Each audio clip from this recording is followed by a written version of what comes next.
Hey, hey, hey! We are back again, and I come a couple of minutes earlier just to confuse you.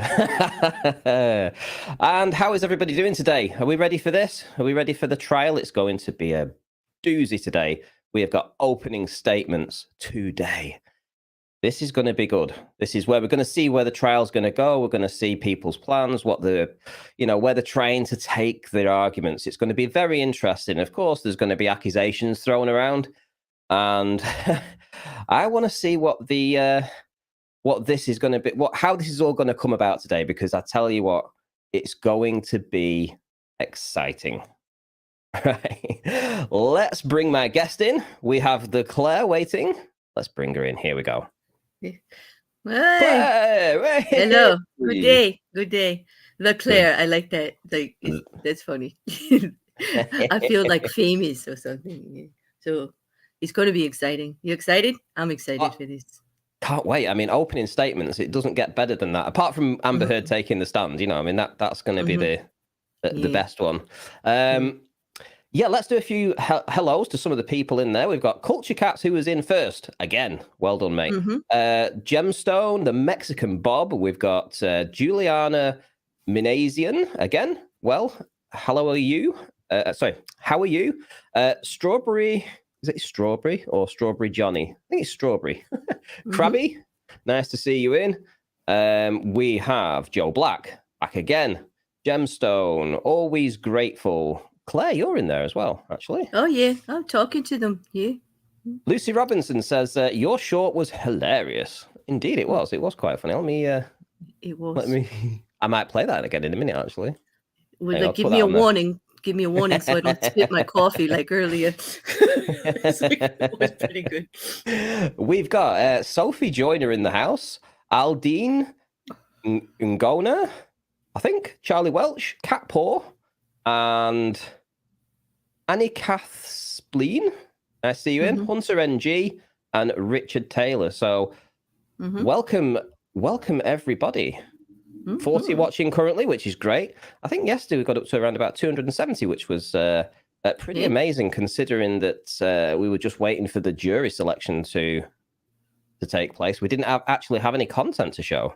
No, we did do a lot of review, though, on things that had happened. So that was good to keep them entertained and get them up to speed on some of the ridiculousness of the evidence and, things to look for. So that was good. Actually, no, I missed somebody. Somebody became a channel member.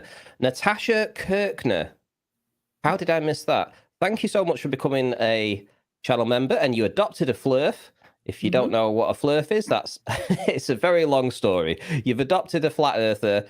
It's a bit of it's a rolling joke.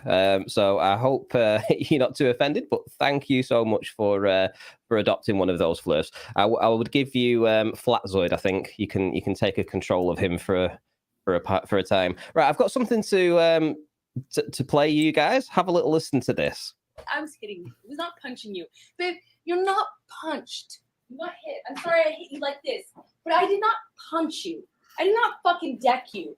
I fucking was hitting you. I don't know what the motion of my actual hand was, but you're fine. I did not hurt you. I did not punch you. I was hitting you. You're a fucking baby. Physical fights? Such a baby. Because Grow the fuck up, because you start physical fights?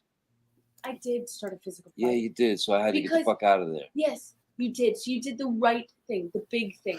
You know what? You are admirable. You're a baby. Wow, that was the one and only Amber Heard. Isn't she lovely? Such a peach, isn't she? She's just wonderful. No, she's marriage material. That I'll tell you. I know. Yeah. If ever I was going to look for a woman, it would be just like her. I can't believe, and you didn't even choke on that one. Oh my god! I just believe me. I'm glad I wasn't drinking my coffee. Oh my gosh! No, just no, Ranty. No. No, believe me, the world deserves so much better. Yes. Yeah, that's right, Gemstone. That's when we say bless her heart. We all know what that really means. Bless her heart. Are you ready for a little bit of satire? I don't know if anybody's had a chance to watch my little short that I did today. I had to Please re-upload play it. it. I Yeah, had to please re-upload play it. it. I first really ti- want you to play it again. It was so Well, good. The first time that I uploaded it, YouTube said we're going to restrict, putting it out there. We're not going to share it around. And I'm like, why? Why Why? would you do that? Was it the fake Bruce? Like, you know. No, it's because I called it Male Amber Heard. So that was the title of the video originally. So Wait I a minute. removed it. Wait a minute. Wait, are you telling me because you misgen? No, they didn't. No, really? They ridiculous. Let me play it. Hope you enjoy it. Don't laugh too much. Here we go. Okay, I'm putting my coffee down right now because I don't want it coming out my nose. Okay. Girl, you know that's not right. I'm not an abuser. You headbutted my fist repeatedly. It was not my fault. I didn't hit you. The door hit you. It wasn't me. It was the door, and it's your fault for putting doors in the apartment. Who puts doors in the apartment? You should have known not to be anywhere near those doors. Those doors are dangerous. Girl, I didn't chop your finger off. You chopped your finger off. It was your fault. You shouldn't have bought all those bottles of wine. You should have known how dangerous they were. And it wasn't me. I didn't do it physically. It was the bottle's fault. You should have moved your finger. And babe, you know it's you always hitting me. Look at these bruises. And now I just found out my nose is broken as well. Look. And it's not my fault that I don't swell up. They called me rubber-faced Andy Heard at school.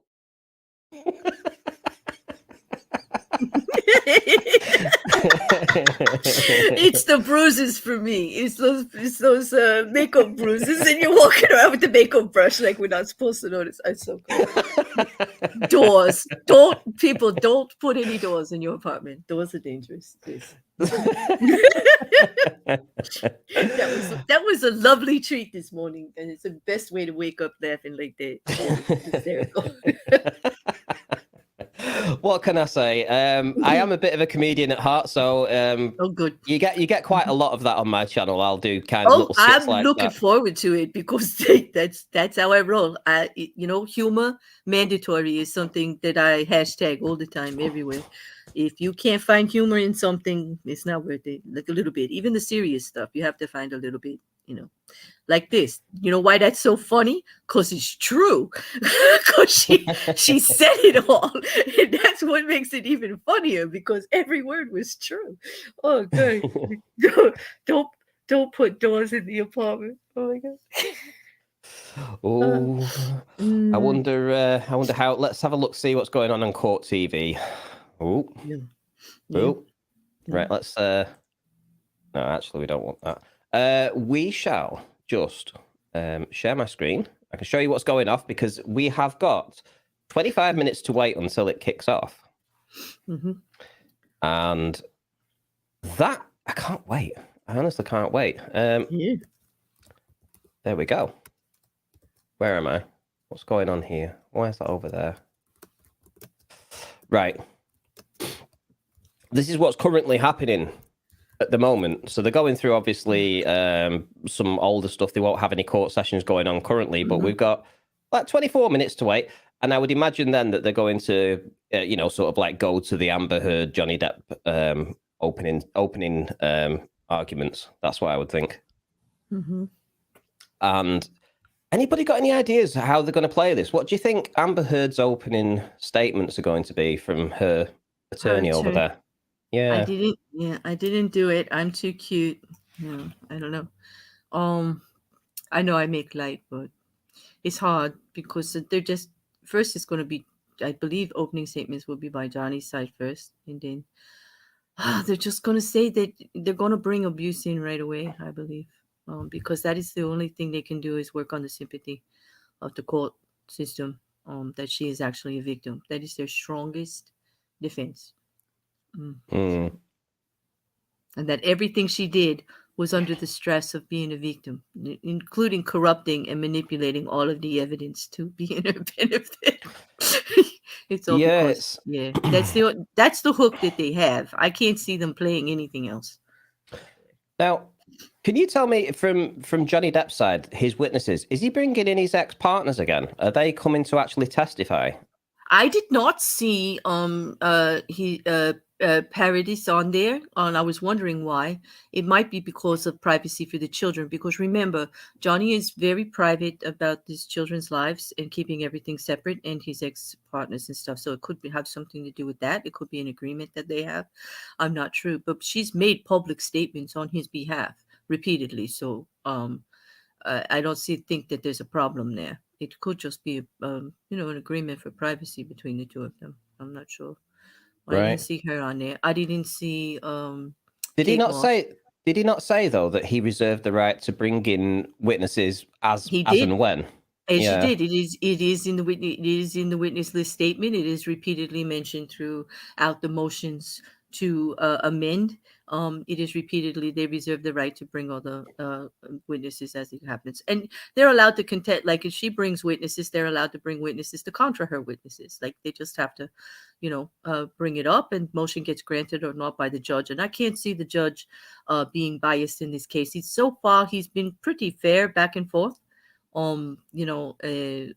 Because there was a lot of filing. Believe me, this was ongoing.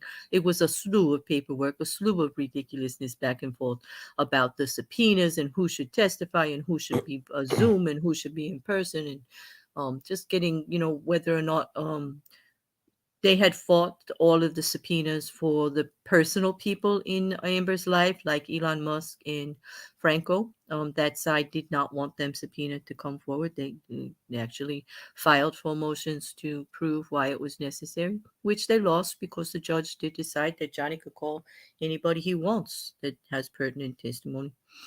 As long as it had something to do, all they have to have is an association with her.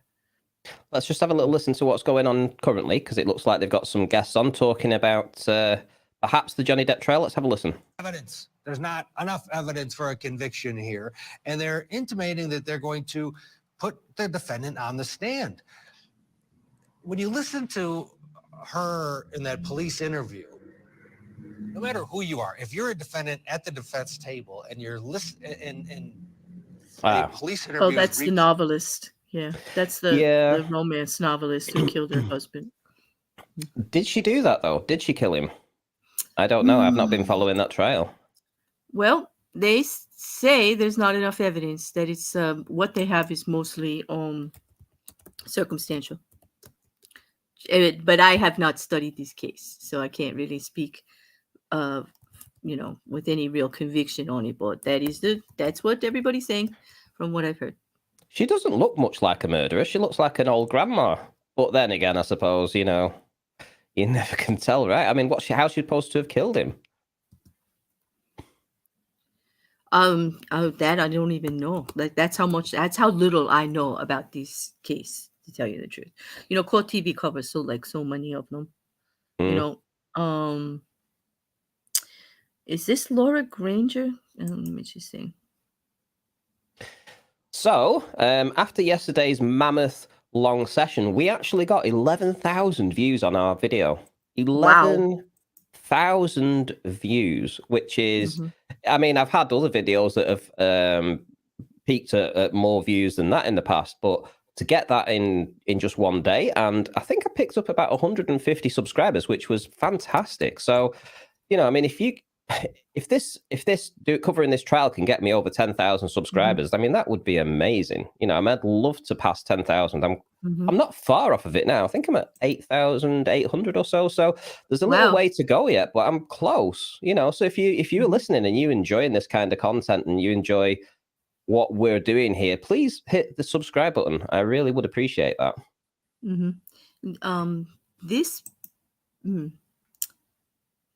The murderer that we're speaking of here is what is her name? Nancy.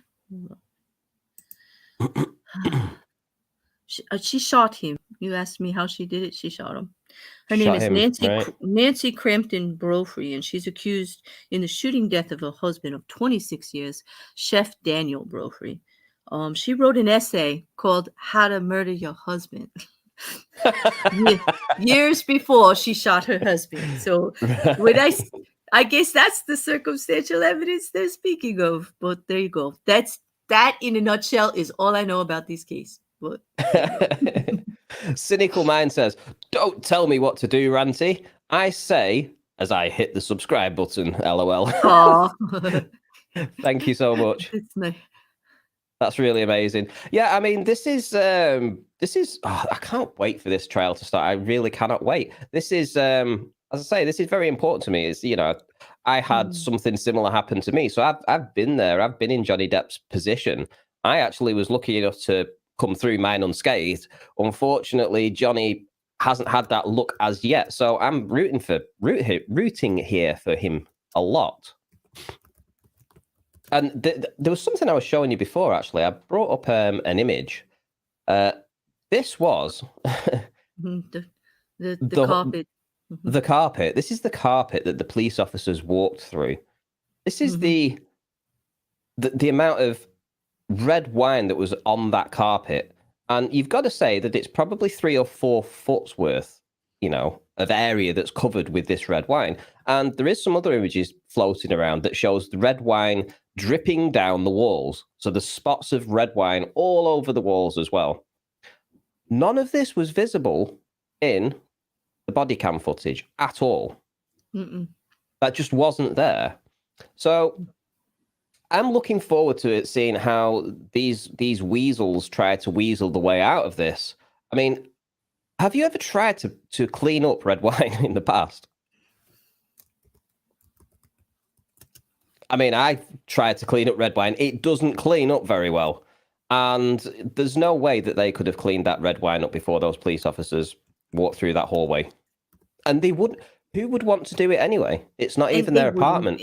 It's not like they were, you know, minded like that. They would actually be cleaning up after themselves or anything. They, you know, he always had to have people come in and clean everything up whenever. She always had friends staying there whenever he wasn't around, and it was always like a whole bunch of people and a big mess. They just took over the whole place. So if Johnny had done that and he'd spilled that red wine all over the carpet, and then he walked out and he was, you know, it was all kicking off and they were too busy cleaning up the apartment with glass, so they say, but etc., etc., etc. Why would they bother cleaning the hallway up? Yeah. Why would they? Because what they would say is, Johnny's worth what, 300-400 million? You know, what's a carpet? 2,000 or 3,000? That's pennies on the dime to him. You know, it doesn't make any difference to him. You know, he'd just be like, yeah, put a new carpet in, no big deal. Why would they clean it up? I don't think, and even in the black and white footage from the body cam, it would be more prominent even than what we're seeing here, the discoloration and what we see it in the black and white. It would have showed up even more, like because of the differences in the gradation. Don't you agree? Like you would see it even more prominently, and the fact that they walked through and didn't see a darn thing, nor did he pick up on the camera at all. No. Well, we all know there was nothing there. We know it. I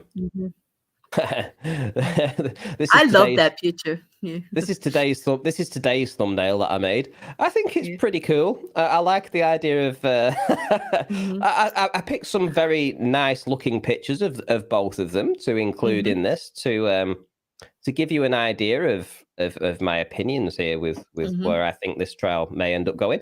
And as you can see, you know, Amber's looking her beautiful self in both of those images, and you know, the one isn't that from the deposition? That face, that you're asking me questions face. Look at that face. Do I have to answer face, like words? I need to speak words. Like this is not good. I'm going to be so interested to see. Because we have the deposition video, right? So my interest is going to be drawn that when she's on the stand, I want to see how she answers this time. I want to see if her facial expressions are the same, her body language the same. I want to see if the judge will allow her to have a big bowl of sweets in front of her so that she can munch on them while she's considering what to say. You know. Because everybody always speaks from the heart and tells the truth when they're eating Oreos. Like it's just a known fact, really. It's a big clause there. It's big, like, you know, defense. They eat the Oreos, you know. Kyle saying also, if 2 times special trained DV cops showed up for an alleged assault, wouldn't they reference it or ask about it as in what's the stain? Could be blood or wine. Of course, they are really being astute. They are watching and looking for everything, because a lot of times in a domestic assault or an alleged assault, the signs are subtle. It's not very overt out there in your face. You have to look for little things to see if anything's going on. So of course they must have been paying, great attention. Yeah. I would hope so. Yeah, exactly. I mean, if 4 police officers walked through that hallway and never saw that stain, right? Yep. That's an issue. If they never saw it on the walls, I mean, the fact that it's actually dripping down the walls in her photographic evidence, you can see the splashes all over the wall and the running down on the wall of this red wine, and that huge carpet area covered in red wine. How did the police officers miss that? How did the body cam footage miss it? Well, I have a theory. Go on. Well, because it happened after, when they ran down the hall with the bottle of wine that they said existed and put it all over the walls and the floor so they could take the pictures, because that's a possibility. Yeah, just allegedly. Allegedly, Yeah. maybe that is how photographic evidence would actually purport that might be a better theory than the one she's putting out. Yes. Yep. So, yes, opening statements are today. That kicks off in just 10 minutes. In 10 minutes' time, hopefully, they're going to switch on over to... And I know that we talked about this yesterday with that umbrella guy, because you said that he was losing his marbles over something that Court TV did. Yeah. But I actually watched his video, and I actually get what he was saying, because that video that they actually put out was incredibly cropped, zoomed in. It showed...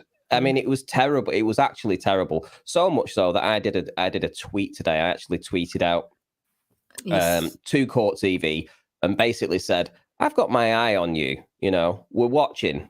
No funny business. We don't want any of that crap going on again. And that's what we've got to do. We've got to be alert for when they switch over to the adverts, because that's a possibility too. I mean, when it gets down to the nitty gritty and Amber Heard's on the stand, is it possible they're going to cut away and say, oh, we're just going to have an interval now, and then come back after she's had to answer the most damning questions? That they bid or not, we're going to have to find a different live feed. I'm just going to lose my mind.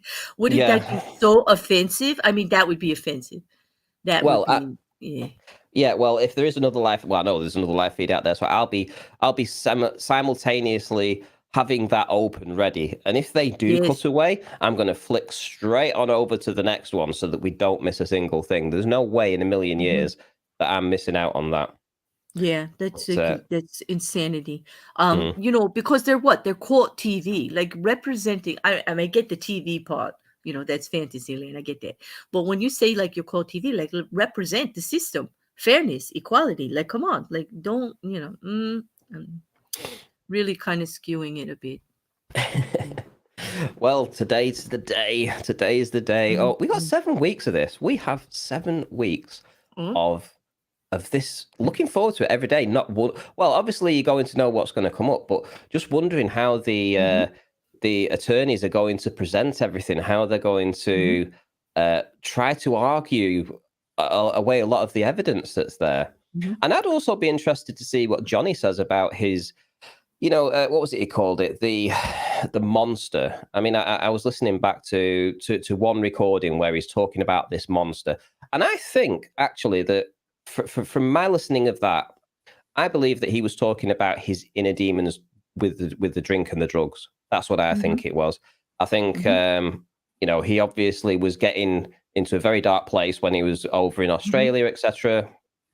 And he obviously abused those substances quite a lot. So I think that she's twisted the narrative when she says that when she's saying he's talking about the monster, she's trying to say that he's talking about this monster that turns into somebody that's going to assault people, right? But he's probably talking about it from what I've listened anyway, to sort of like his battle with these demons, with the drugs and the alcohol, which is why he went sober for such a long time. I get it. So that's the only thing that when you're listening to them argue about this monster, that's the only thing that I believe that they could try and pin something on him, to sort of like say, see, he's admitting to being a monster. And that's the only thing that I can think of. But it'll be interesting to see how that all argues itself out. Right now, they're talking about the breaking news in the Vallow Daybell case. They finally declared her competent to stand trial. I'm following that case also. What's happening with that? What's the deal with that? Well, then? they had declared her incompetent to stand trial back in September before, and they in that state you don't get that as a defense. You don't get insanity as a defense. You just have to sit in the mental hospital until you're competent enough to stand trial. That's the way it's going to be. Well, they didn't sever the cases between herself and her husband, and they are accused of murdering 2 of their children. Found the bodies on his property. They haven't severed the cases, so they've been waiting, having her reevaluated. They were going to do 6 months later, so they did, based on COVID and the virus, they had a little bit of a delay, but she finally had her reevaluation. She's been declared competent. They have lifted the stay on the trial and the stop. They are still joined together for trial, and it's going to be arraigned, I believe, on the 27th of April. She'll be rearraigned under the murder and conspiracy charges, and they'll be going forward. Right. Happy so days. It'll be moving. Yeah. With Amber Heard, I mean, she was they were talking about how a lot of people do try to plead sort of like insanity to get out of having to go to court, and that's why they have all these tests to sort of like an independent psychiatrist will evaluate you, give you all these different tests. They'll be able to say whether you are suffering from this, that, and the other. She claimed in her counterclaim that she was actually suffering PTSD from Johnny Depp. That's what she claimed. And because she did that, they were able then to send her away to get evaluated by a qualified psychiatrist. That psychiatrist is now on Johnny Depp's witness list. So exactly. I don't think it went too well for Amber Heard there. I do not. Yes, I don't think it went very well at all. Currently, Law and Crime actually has showing inside the courtroom with the setup and opening. I don't know why court is. So is that a website or is it just the YouTube? No, Law and Crime is a YouTube channel. All right. Okay. Yeah. I could send you a link if you want it, but No, they are fine. actually so the actual live feed, which Court TV is editing right now. You've got to be careful which feed you use as well, because Reiki Law they had tremendous trouble when they were doing some videos. And I believe that if you use any of their footage, they will come after you. So is there a way to just get the live feed footage though? I wonder where they're all getting it from. Well, it's actually Court TV is actually what's recommended through the through Virginia. Yeah. So the Virginia courts, when they link to the live feed, they link to this Court TV. So. I'm gonna base what I stream based upon what Virginia say is the best stream to go for, because the last thing I want to do is do a live stream and then suddenly find out that somebody's copyright struck the channel. As soon as they do that, you can't live stream anymore because you have to sit out about 3 months. Right. And if they send the 3 strikes after you, you lose your channel. So it's definitely not worth it for me to do that. No, I don't blame you. No, at all. So yeah, we've got a few people in. We've got 69 people in. Woohoo! Yeah. Kyle's Goldfish is saying that Legal Bites is also streaming the Law and Crime feed, through their feed. So I don't know if that helps you at all. Well, it's just information. Let me have a look then in that case. Let me have a look at what's it called? Law and Crime. Yes, Law and Crime. I can send you a link to the channel. It's all right. I've got it up now. Okay. Yeah, quick. Quick. Yeah, because I'm worried, just so you can bounce between the two, because Court TV seems to be already not like, showing everything. And I wonder if your speculation about them cutting out on Amber stuff might be true. Yeah, there's not much happening there. We're just looking at The Great Seal of Virginia right now, right? the Great Is that Seal what of Virginia. Yeah, there's Mhm. not much happening on that Yeah. either. So Yeah. I would here they go. imagine. They said Rikita Law, Legal Bites. They're all streaming the from Law and Crime. So if you're worried about it being a problem, I don't know if you had. I don't know. Do we have to do you want me to email someone for you, or I don't know how Right. that works? How does that work? Okay. Well, I'll tell you what then. What I will do is I will actually agree This is- with everybody else and say, do you know what? If they're going to stream that, I'm going to stream it too. So Yeah. there we go. So we're all on the same page then. Right. Let's bring that up. Let's bring bouncing back between the two. that up. It's a shame they don't split screen. Like, I know that's very technical, and that's not what I'm suggesting, because I know that's a nightmare. But Happy days, because if Court TV keep going to those adverts and stuff, there's potential to miss out on some stuff. So hopefully there Law is. and Crime then just blast right through it. Wow. Can't wait. How long have we got to wait? 2 minutes? I 1 minute? have a minute. I have a minute before they actually start. The supposed court starts at 10 o'clock. Didn't they say 10? Didn't they say 10 to 4 or Monday through Thursday? Yeah. I wonder if and they probably break for lunch halfway in between. Yeah, more than likely. I think that this, because obviously the trial's just getting underway, I think interest will pick up. I believe that probably throughout all of our streams, there's probably going to be close to maybe even 100,000 people tuning in to watch this. Through all the different streaming. By the time that Amber Heard gets on the stand, etc., when Johnny Depp gets on the stand, could even be more. I mean, don't forget, Amber Heard had 3 million signatures to remove her from Aquaman 2, right? So there's a lot of people that are paying attention to this. They are, and the tide's turning against Amber. In the beginning, it was all pro Amber and completely against Johnny Depp, and it has absolutely flip-flopped, I believe, back from what I see on a lot of on a lot of social media platforms. Krabby says it's low estimates. We shall see. Right, we're still waiting. I think we're going to be, trials are long. I think you all need snacks, stay well hydrated, and have a lot of patience, because it's not all going to be fire and brimstone. I can assure you that. It could be quite tedious and long, and you got to pull out the little nuggets and try to figure where they're going with stuff, which isn't always easy. They can pull out some surprises, or it could just be boring and straightforward. But for me, I love these stuff, so I'm going to be fascinated no matter. I'm just a total legal nerd.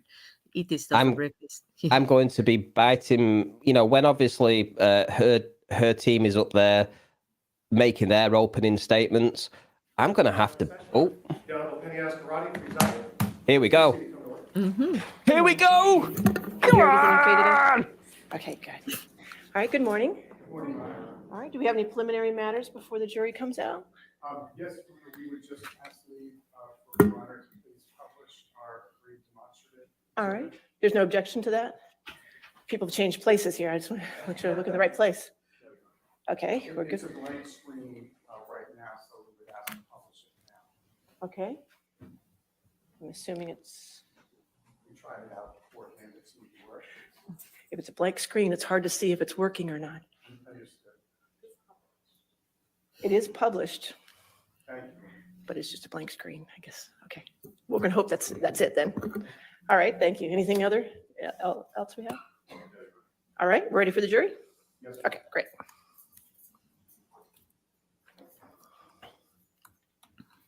Oh, this is so exciting! Yeah, we're going to get our first look at the jury. Look how calm that. No, look at that witch in the corner over there. Look at the witch. Look at that witch in the far corner. Yeah, I'm trying not to. Yeah. She Oh, couldn't yeah. sit. She could not be sitting further away from Johnny Depp, and I have a feeling that that's done on purpose to try and make it out that she's still terrified of him. Because if she was sitting on this side, she'd be too close to Johnny Depp. Her solicitor has said, sit as far away from him as you can. This will sort of like create the optics that you're still scared of him. Definitely. Yeah. So you can already see how they're trying to play this. Yeah. Oh, she's got a... You read Kyle's comment in the chat. And we're off, he says. Or is it higher up than that? No, it's, I know Ray Law had problems with Law and Crime during the Rittenhouse court case, but he's streaming them live again. Not sure if you need to mute it now and again to provide commentary, etc. Right, okay. Yeah. Well, she also said he rewound it 20-second delay, so maybe that's it. Like maybe that helps. I don't know. That's Good farther morning, down. ladies and gentlemen. If I could have you move your water down by your chair, just not have anything there. If we get electronics, if we mess up the electronics, I get in trouble. So thank you. I hope you like the seat that you're in. I'd like you to stay in that seat for the duration. I'd appreciate it. I hope you had a good evening. All right. Thank you. And thank you for being punctual today. I appreciate it. Can I have a seat? All right. Are we ready with opening statements? Yes, Your Honor. All right. Go ahead, sir.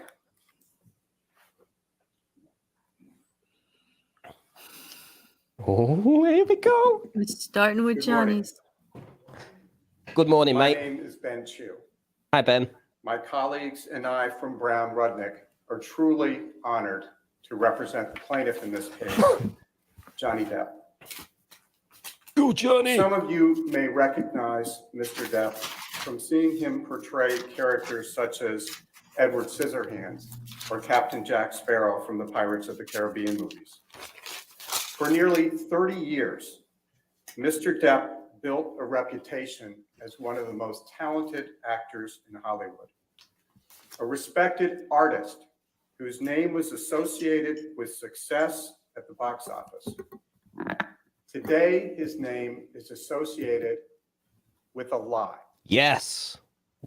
a false statement uttered by his former wife, the defendant Amber Heard, that falsely cast Mr. Depp, falsely and unfairly cast Mr. Depp as a villain, a man who would violently abuse a woman. This is a defamation case.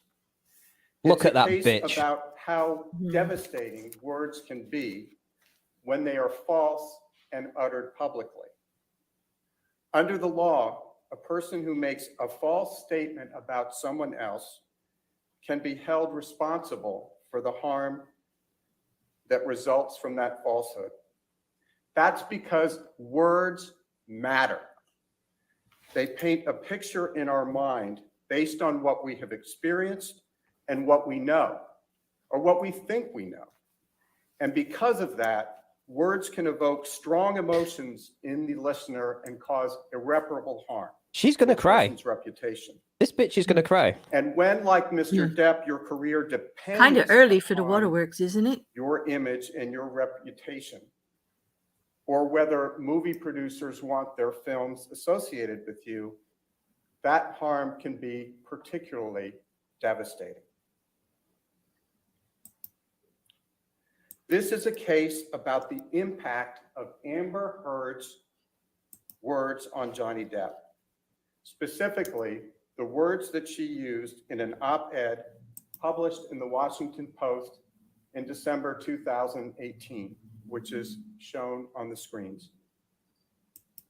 And the op-ed was published, and this is no accident, the evidence will show, on the eve of her first major acting role in the movie Aquaman. The evidence will show that's no coincidence.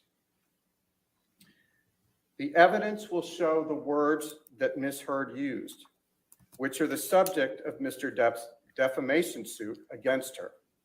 And there are three statements that we respectfully ask each of you to focus on. Statement number one, quote, "I spoke up against sexual violence and faced our culture's wrath." Statement number two, 2 years ago, I became a public figure representing domestic abuse.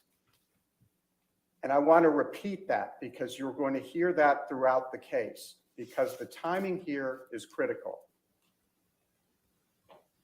2 years ago, I became a public figure representing domestic abuse. Statement number 3, quote, I had the rare vantage point of seeing in real time how institutions protect men accused of abuse, unquote. Ms. Heard did not use Mr. Depp's name in the op-ed. She didn't have to. She didn't have to because the evidence will show that everyone in Hollywood, where Mr. Depp and Ms. Heard both have their careers, and many others outside Hollywood, knew exactly what she was talking about. Yes. When she used the word 2 years ago, I became a public figure representing domestic abuse. That's because, as the evidence will show, and you will hear, 2 years earlier, on May 27th, 2016, Ms. Heard had publicly accused Johnny Depp, her husband at the time, of domestic abuse. You will learn during the trial that Ms. Heard's actions were prompted by Mr. Depp's request for a divorce. He wanted out, which drove her to concoct, to make up a story that was, at first, designed to keep him. And then, when he made it clear that finally, after all he had endured, he was done, was designed to recast herself as an abuse survivor, with Mr. Depp as the alleged abuser. The evidence will show that 6 days after Mr. Depp requested a divorce, and he did so politely, and 3 days after Ms. Heard's lawyer threatened Mr. Depp with claims of abuse if he did not agree to her financial demands, Ms. Heard arrived at the courthouse in Los Angeles, California, to file for a restraining order alleging abuse. She was blackmailing him, that's why. Ms. Heard, the evidence will show that Ms. Heard showed up with a mark on her face that mysteriously appeared 6 days after she last saw Mr. Depp. And 6 days before, she publicly filed a request for a domestic violence restraining order alleging abuse. The evidence will show that her publicist and the paparazzi were there at the courthouse to document the event, to make sure that Johnny Depp's name was forever associated with the image of an innocent, battered woman. It was a jolt. It was a shocking story, splashed across front pages across the country. No one had ever, in 5 decades, accused Johnny Depp of being violent with a woman. No one had ever accused Mr. Depp of being violent with a woman. He had been in other long-term relationships. He had children. No. Objection. You see how uncomfortable he is? Look how uncomfortable he is talking about it. Why object? Why object to that? This is opening statement.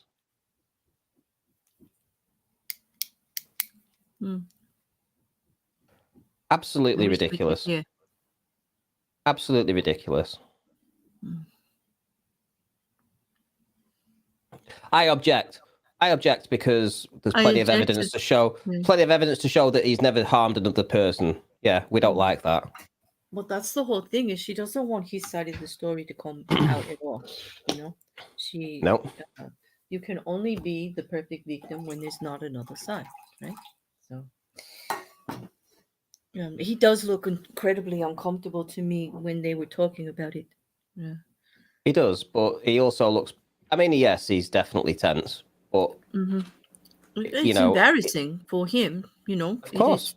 And and he's no one, as I stated before, no one had ever in 5 decades. No one had Oh. ever accused Johnny Depp of being abusive of any kind with a woman. Yes. Okay, why that's what the it was objection such was about. a jolt. Repeated and one. He had been in other long-term relationships, as I said. Yep. He had 2 children.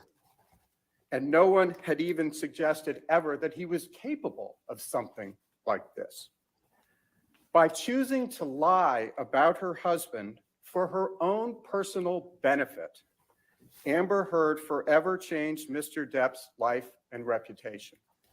And you will hear him tell you the dreadful impact that it has had on his life. Mhm.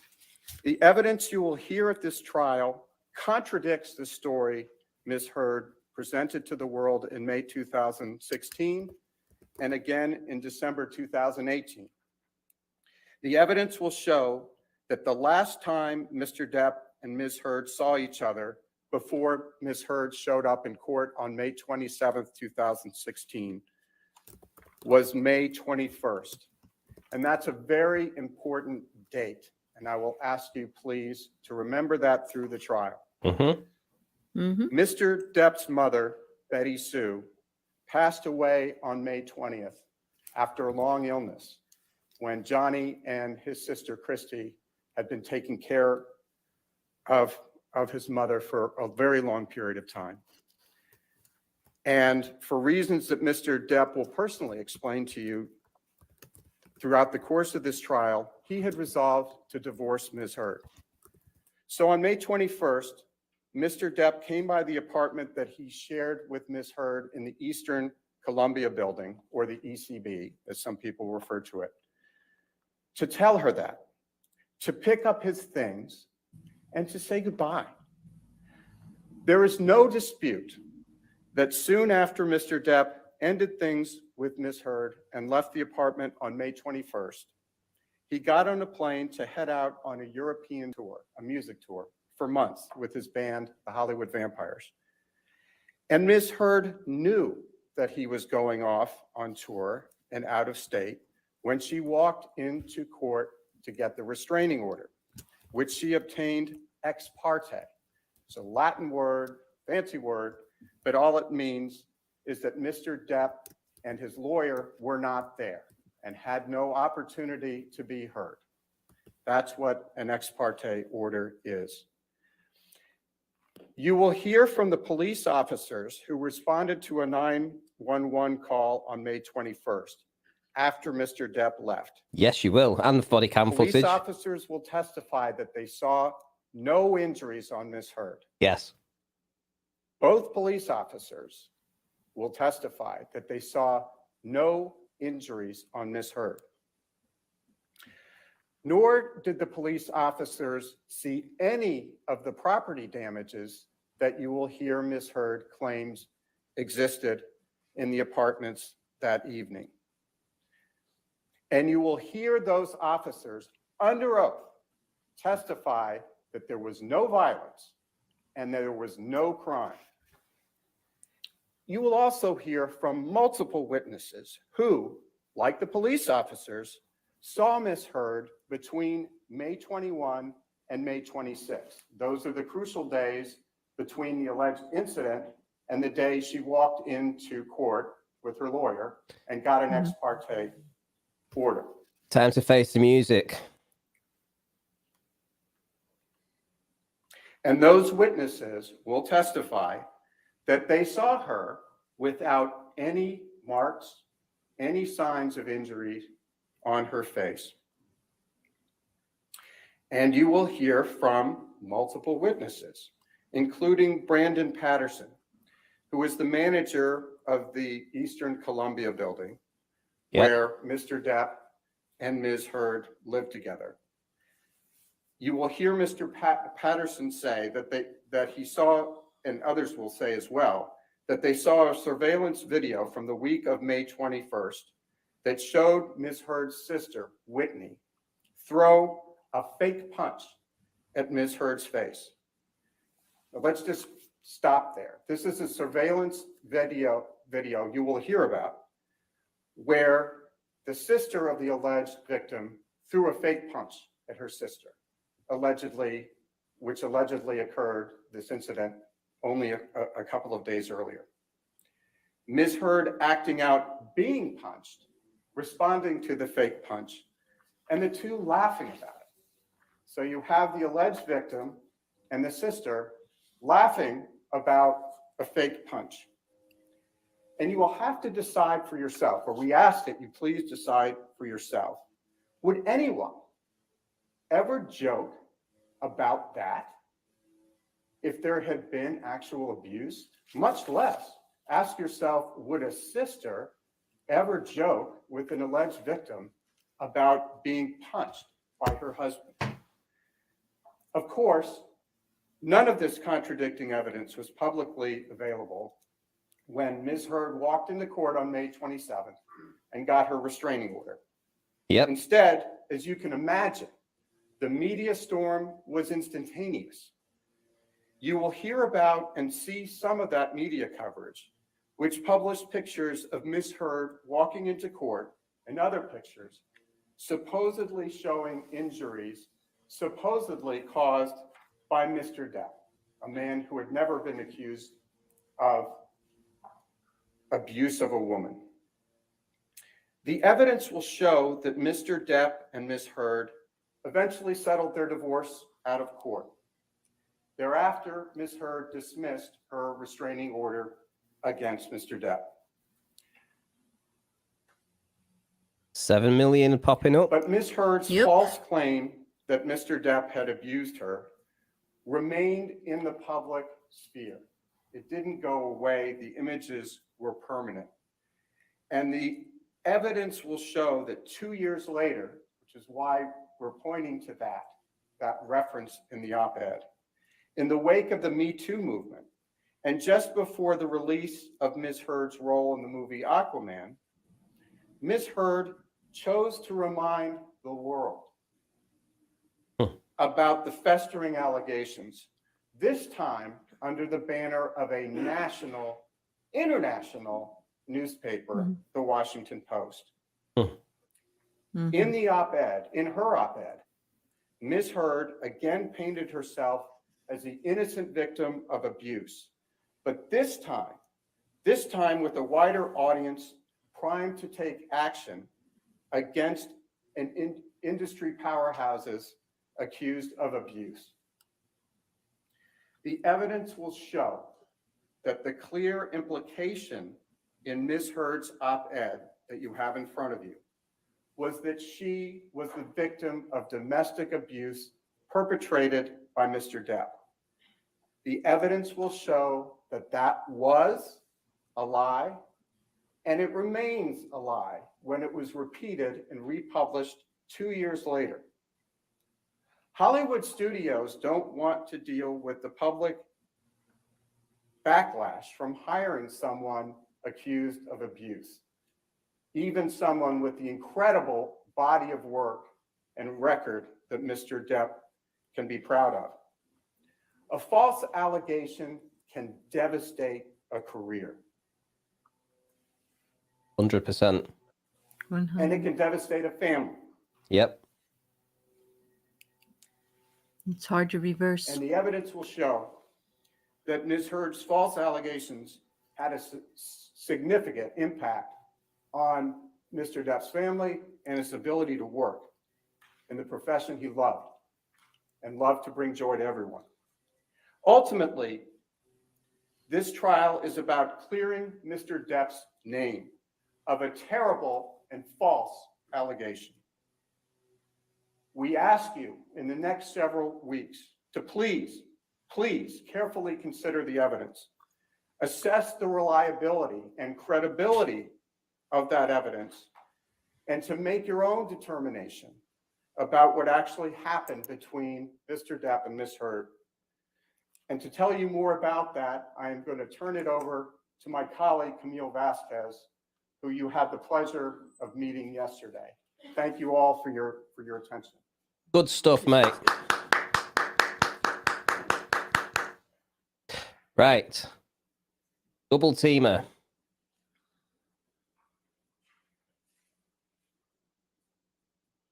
I guess the first time that they said objection, it was overruled, right? Turn it up a little bit. Yeah, I believe so, because he came back and resoundly repeated the statement loudly, which is the one they objected to, which was that no one had ever said it. They didn't want that out there. Yeah. That judge shut her down straight away. Mhm. There we go. Just heard myself. Thank you. Thank you, Ben. And good morning. Good morning.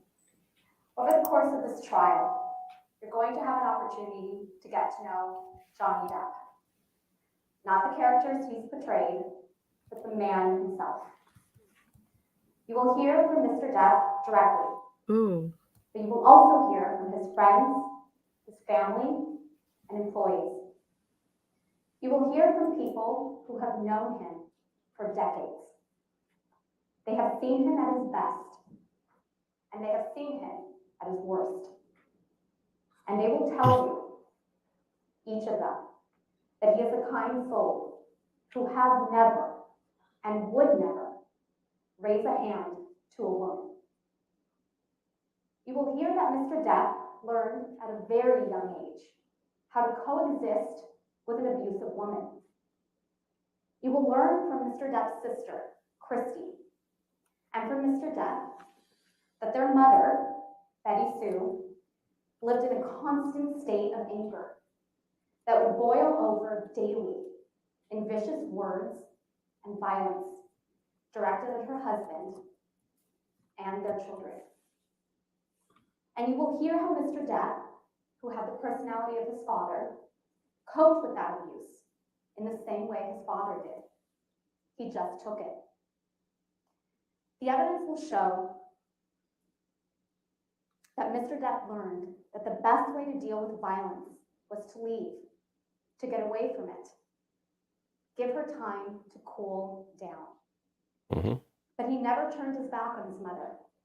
Mr. Depp loved his mother, and he cared for her until the day she died. You will hear how Mr. Depp came to Los Angeles as a teenager. He first planned to be a musician, then became an actor, and eventually, thanks to his talent, his dedication, and a lot of hard work, grew into one of the biggest movie stars in the world. He had relationships with major figures in Hollywood and elsewhere, like Winona Ryder, Kate Moss. And before he met Amber Heard, he was with the same woman, Vanessa Paradis, for 14 years. Yep. He had 2 children with her. And even though he was a megastar, they had a quiet domestic life. In fact, you'll hear, as Mr. Chu already told you, that in Mr. Depp's 58 years, not a single woman has ever accused him of violence. And nobody in Hollywood or the world had any reason to believe he was an abuser until Ms. Heard publicly accused him in 2016. You're also going to hear evidence about Ms. Heard. You're going to learn that she's a profoundly troubled person who manipulates the people around her just like she manipulated Mr. Depp. Ms. Heard came to Los Angeles and sought a career in acting after Mr. Depp was well established as a movie star. Mr. Depp and Ms. Heard first met in 2009 on the set of the film The Rum Diaries. There was a significant age difference between them, and at first he avoided her advances, but she pursued him. She wooed him. The evidence will show that Ms. Heard went to great lengths to win him over by playing the doting girlfriend. And it worked. He fell head over heels in love with her. That's 100% true as well. Those who watched this relationship develop saw red flags all over the place. You will hear from them in this trial. And over time, the real Miss Heard began to emerge. She would berate him, scream at him. He would try to appease her, and sometimes, just sometimes, things would get better. But it would always happen again. The evidence will show that Mr. Depp started coping with Ms. Heard in the same way he did as a child. He would try to get away, avoid the conflict. but his trying to leave enraged Miss Heard. She would resort to physical violence, throwing things at him, hitting him. She would tell him he was a coward. She would tell him he wasn't man enough because he wouldn't stay and fight with her. Yep. You will see that Miss Heard equated anger and violence with passion. She would apologize with poetic excuses, as if the violence just proved how fierce and overwhelming her love for him was. And you're going to hear that when Miss Heard got violent, Mr. Depp would just retreat, just as he did with his mother. He would try to leave, to get away from her. In her words, Miss Heard's words, he would split. Mr. Depp would often retreat into bathrooms, lock the doors, wait out Miss Heard's aggression. But his leaving just provoked her more. Yep. You will hear from Mr. Depp's security people, like Sean Bett, about how they often had to remove Mr. Depp from scenes with Miss Heard, screaming at him, chasing him, trying to keep him from leaving. You're going to hear evidence that when Mr. Depp and Miss Heard traveled together, his team routinely had to book an extra room for him so that he had somewhere to go when Miss Heard became enraged. You'll hear from other witnesses, including Mr. Depp and Miss Heard's marriage counselor. Her name is Dr. Laurel Anderson, who perceived Miss Heard as the aggressor in the relationship. Miss Heard as the aggressor in the relationship, the one who would strike Mr. Depp to try to keep him from leaving. You'll hear from medical professionals who were with Mr. Depp and Miss Heard, often on a daily basis, for years, including their doctor, David Kipper, and Miss Heard's personal nurse, her personal assigned nurse, Erin Barem Falati, who did not see any signs of injuries that Miss Heard later testified to in graphic detail. Because she was lying. Ms. Heard wants you to ignore the testimony of these medical professionals who saw her in real time, just as she wants you to ignore the testimony of the police officers who testified under oath, who saw her on May 21st, 2016, without any injuries. But it is up to you, ladies and gentlemen of this jury, to judge the credibility of these witnesses and that of Ms. Heard.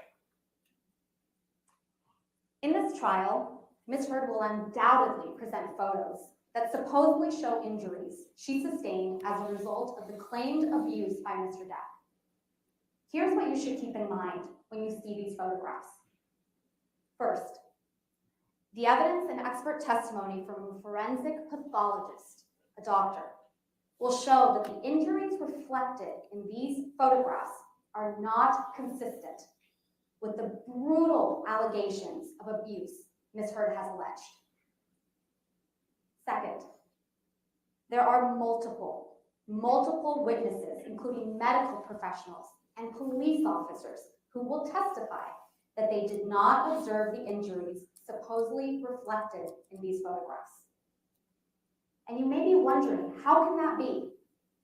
Well, you will hear expert testimony that none of these photographs are the originals, not one. And many were stored in an editing program. So they could have been manipulated and cannot be confirmed as authentic. Importantly, you will not see a single photograph of the vast majority of the abuse alleged by Ms. Heard, not one. And there is not a single photograph or video showing Mr. Depp becoming physically violent towards Ms. Heard. The only medical report of an injury during their relationship was a severe one, and it was sustained by Mr. Depp. After an argument shortly after their marriage, while the couple was in Australia. You will hear evidence that the people who cared about Mr. Depp were encouraging him to have a prenuptial agreement with Ms. Heard, but she rushed the wedding date and he agreed to get married without one. After the wedding, Again, people close to Mr. Depp encouraged him to consider a postnuptial agreement.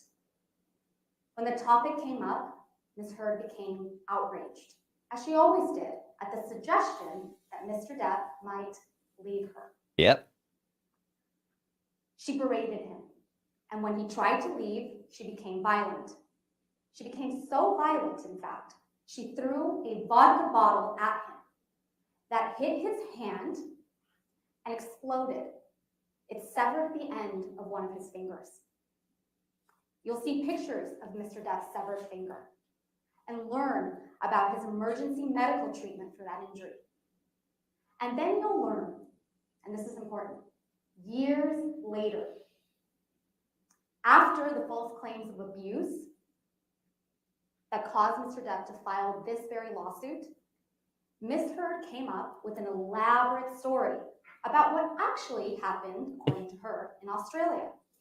And what she said happened was that it was a 3-day hostage affair, an episode, where she was violently attacked and then sexually assaulted by Mr. Depp. Bitch. You will see for yourself that the evidence does not support the story she told after she was sued. You will learn that there came a time when Mr. Depp was done, and you'll learn from him, and he will tell you why. The evidence will show that on May 20th, 2016, Mr. Depp's mother, Betty Sue, passed away. You will hear from Mr. Depp that his mother's passing was a wake-up call that helped confirm what he already knew, that the relationship with Ms. Heard wasn't working, and that Ms. Heard was not going to change. If you've ever lost a parent, you understand how much this experience can change your perspective on what is important for your own well-being. So Mr. Depp resolved to finally divorce Ms. Heard and told her that very day that he would do so respectfully and, most importantly, discreetly. The evidence will show that on May 21st, 2016, when Mr. Depp went over to the Eastern Columbia building to gather his things, Ms. Heard caused a final dramatic scene. In the wreckage of their relationship, Ms. Heard spun the final encounter between them into a tale of domestic abuse. Yep. Now, I understand that many of you may be asking yourselves, why? Why would Ms. Heard say that Mr. Depp abused her during their relationship if it didn't actually happen? Why would she make up the detailed, dramatic tales of abuse that you will surely hear in this courtroom over the coming weeks? By the end of this trial, you will have the answer to that question. The evidence will show exactly who Ms. Heard is.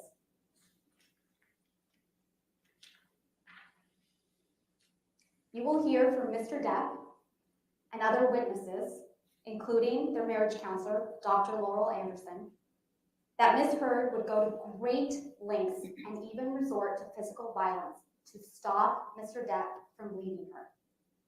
But once Mr. Depp did leave, Ms. Heard tried to avoid public humiliation and present herself as a noble survivor and representative of the Me Too movement. You will hear evidence, including the testimony of Ms. Heard's former personal assistant, Kate James, that Ms. Heard is obsessed with her public image. It's her #1 priority.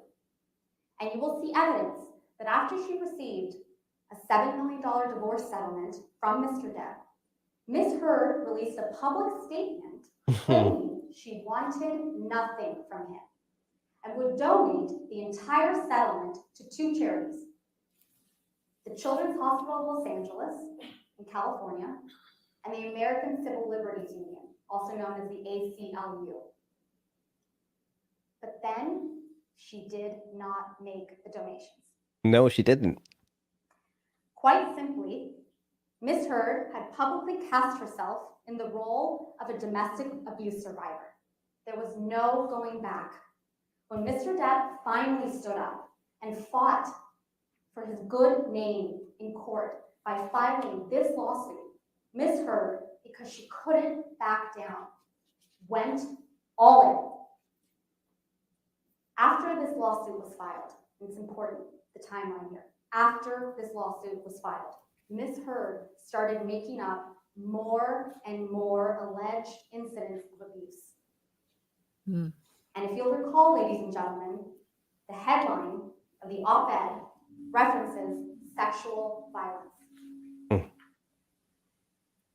But Ms. Heard had never made that accusation against Mr. Depp.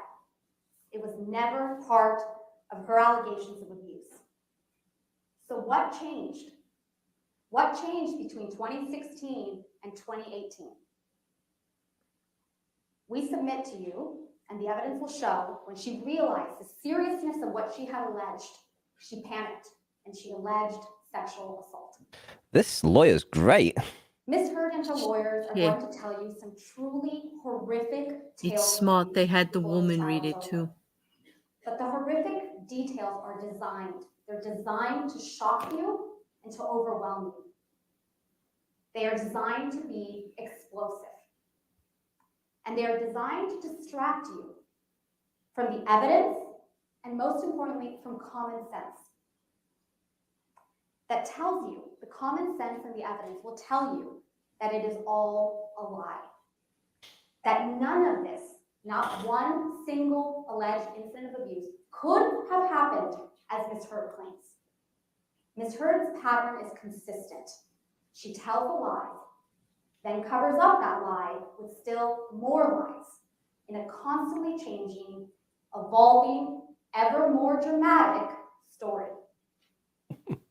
You're going to hear a lot about Mr. Depp during this trial. Ms. Heard is going to tell you a lot of things about him. That he abused drugs and alcohol. That he used bad and offensive language. And it's true that Mr. Depp has had real struggles with substance abuse in his life. He's not denying that. You may know people close to you who have struggled too. But struggling with drugs and alcohol doesn't make you an abuser. He has also used some very colorful language. He uses words that I don't use, and you probably don't use. And he uses them frequently. Mr. Depp, like all of us, is not perfect, but he did not abuse Ms. Heard. All of this is just meant to distract you from what this case is about. This case is about what Ms. Heard said in her op-ed. The evidence will show that Ms. Heard painted a picture of herself as a heroic, innocent survivor of abuse by Mr. Depp, a beaten woman who finally stood up to her tormentor. The evidence will show that Ms. Heard used her allegations against Mr. Depp to raise her own profile and to advance her own career.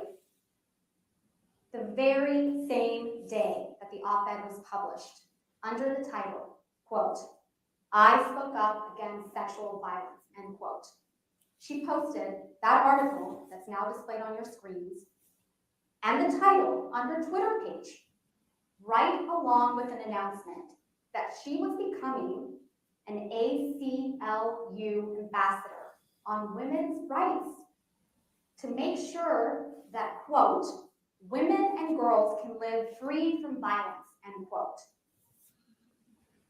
She presented herself as the face of the Me Too movement, the virtuous representative of innocent women across the country and the world who have truly suffered abuse. The evidence will show that was a lie. And the evidence will show that Ms. Heard portrayed Mr. Depp as the representative of abusers everywhere, the agent of her suffering, the villain in her heroic journey. That was a lie too. And more than just a lie, it was an act of cruelty. Mr. Depp will go to his grave knowing that whatever he does, there are people out there in this world who will always believe that he abused a woman. Not many. This is a case No. about what Ms. Heard said. It's also a case about what a man named Adam Waldman said. Adam Waldman is a lawyer who has worked for Mr. Depp. After Again, timeline. After Mr. Depp filed this case against her, Ms. Heard filed her own claim against Mr. Depp, which is also the subject of this trial. In her claim, Ms. Heard says that Mr. Depp defamed her because Adam Waldman, his attorney, made some statements to reporters denying the truth of her claims of abuse. Adam Waldman is not in this courtroom. Ms. Heard chose not to name him in her claim.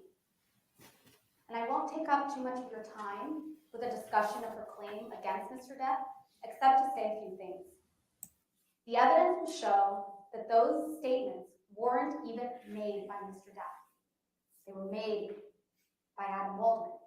And Mr. Waldman, the evidence will show, is not under Mr. Depp's control. The statements were merely Mr. Waldman's opinions, made in justified defense of his client and friend, Mr. Depp. And that's important. Mr. Waldman believed those statements. And finally, at the end of the day, Mr. Waldman's statements merely reflected the reality that we intend to prove in this trial. That Ms. Heard's portrayal of herself as a victim of domestic violence at the hands of Mr. Depp is a lie.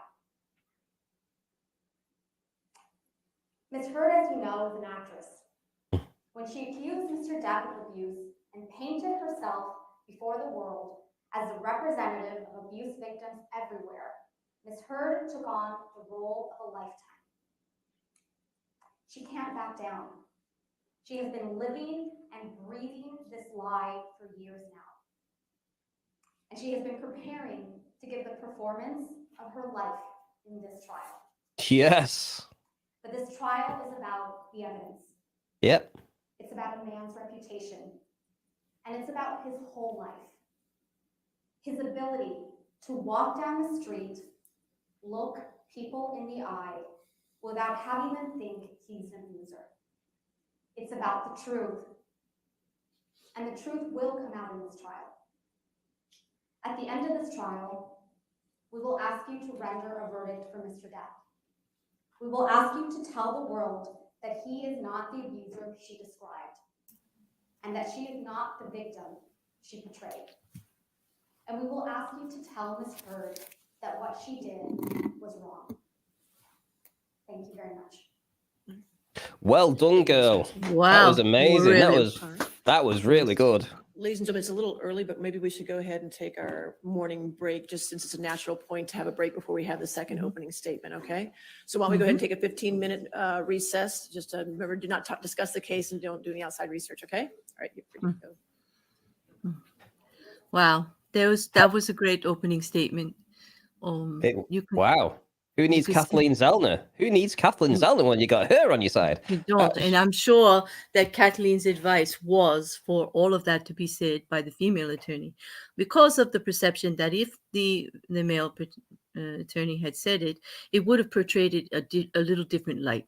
It would have been more like coming against the victim, even though they're trying to portray that actually Johnny is the victim in this case. It just came over more factual, more open to acceptance by the jury. In my opinion, I think that was a really, really smart move on their part. Oh, it was fantastic. What can I say? I mean, I am so impressed already with JD's team. I mean, everything that they said there was exactly how I was hoping they were going to break everything down. They even got to the point, and I kind of like just erupted a little bit when she turned around and said she's going to put on the actress performance of her life. And you can guarantee that she's been building up for it. She definitely has. She's going to put on an act, but so the evidence doesn't support her. She actually laid the groundwork. Well, could you have a little doubt here? Ask her to dry the tears and prove it, because you can't just say it. You can't say it and cry through the tears. That is not evidence. You can do that, but that is not evidence, and you have to be tried with evidence. You cannot just say something and say it convictionally and cry and get somebody to feel sorry for you. That doesn't make it true. You need evidence to back it up. Now, it's going to be incredibly interesting to see what her opening statement arguments are. because Mm-hmm. she doesn't have evidence. She has photographs that have already been disproven. So I'm Discredited. interested. Mhm. Yes, I'm very, very interested to see how this is. I mean, this is Mhm. I suspect I know this is where this is going. But this opening statement is going to be interesting to see whether Amber Heard actually puts on the waterworks. I would think that she's going to cry. I think she will, and she'll claim national statistics. She'll claim surveys that say that the woman always, isn't going to actually have the evidence with her, but that doesn't mean it doesn't happen. They're going to do speculation. They're going to use some of the percentages of the chances that it happens and this, and they're going to try to sow doubt because that's really all they have. They have no factual evidence because what does Johnny have? Johnny has the medical professionals. Johnny has their own marriage counselor. Johnny has the testimony of his sister. Johnny has a history of abuse in his family that taught him how to go to retreat from it and not engage. History of it. And Johnny has this as well. Johnny has this. I was hitting you. It was not punching you. Babe, you're not punched. You got hit. I'm sorry I hit you like this. But I did not punch you. I did not fucking deck you. I fucking was hitting you. I don't know what the motion of my actual hand was. But you're fine. I did not hurt you. I did not punch you. I was hitting you. You're a fucking baby. You Physical are fights? such a baby. Because Grow you- the fuck up, Because you start Johnny. physical fights? I did start a physical fight. Yeah, you did. So I had to get the fuck out of there. Yes, you did. So you did the right thing, the big thing. You know what? You are admirable. You're a baby. Wow. So it's the degree of I hit you that makes me the victim because, like, I can't. Every time I hear that, I cringe. Yeah. I absolutely cringe. This is going to be fantastic because there's nothing, there's no recordings of Johnny admitting to anything like that. She's the only one. We've got so many witnesses coming forward for JD to say, to have his back essentially, and people that are no longer on his payroll as well, or even, that close to him anymore because they've moved on, but they're still willing to stand up and say that, that isn't the Johnny Depp we know. Right, because his character is going to come into play here, and hopefully, with his strong character and the way he did treat people in the past, that all comes into play. She is the only one ever to accuse him.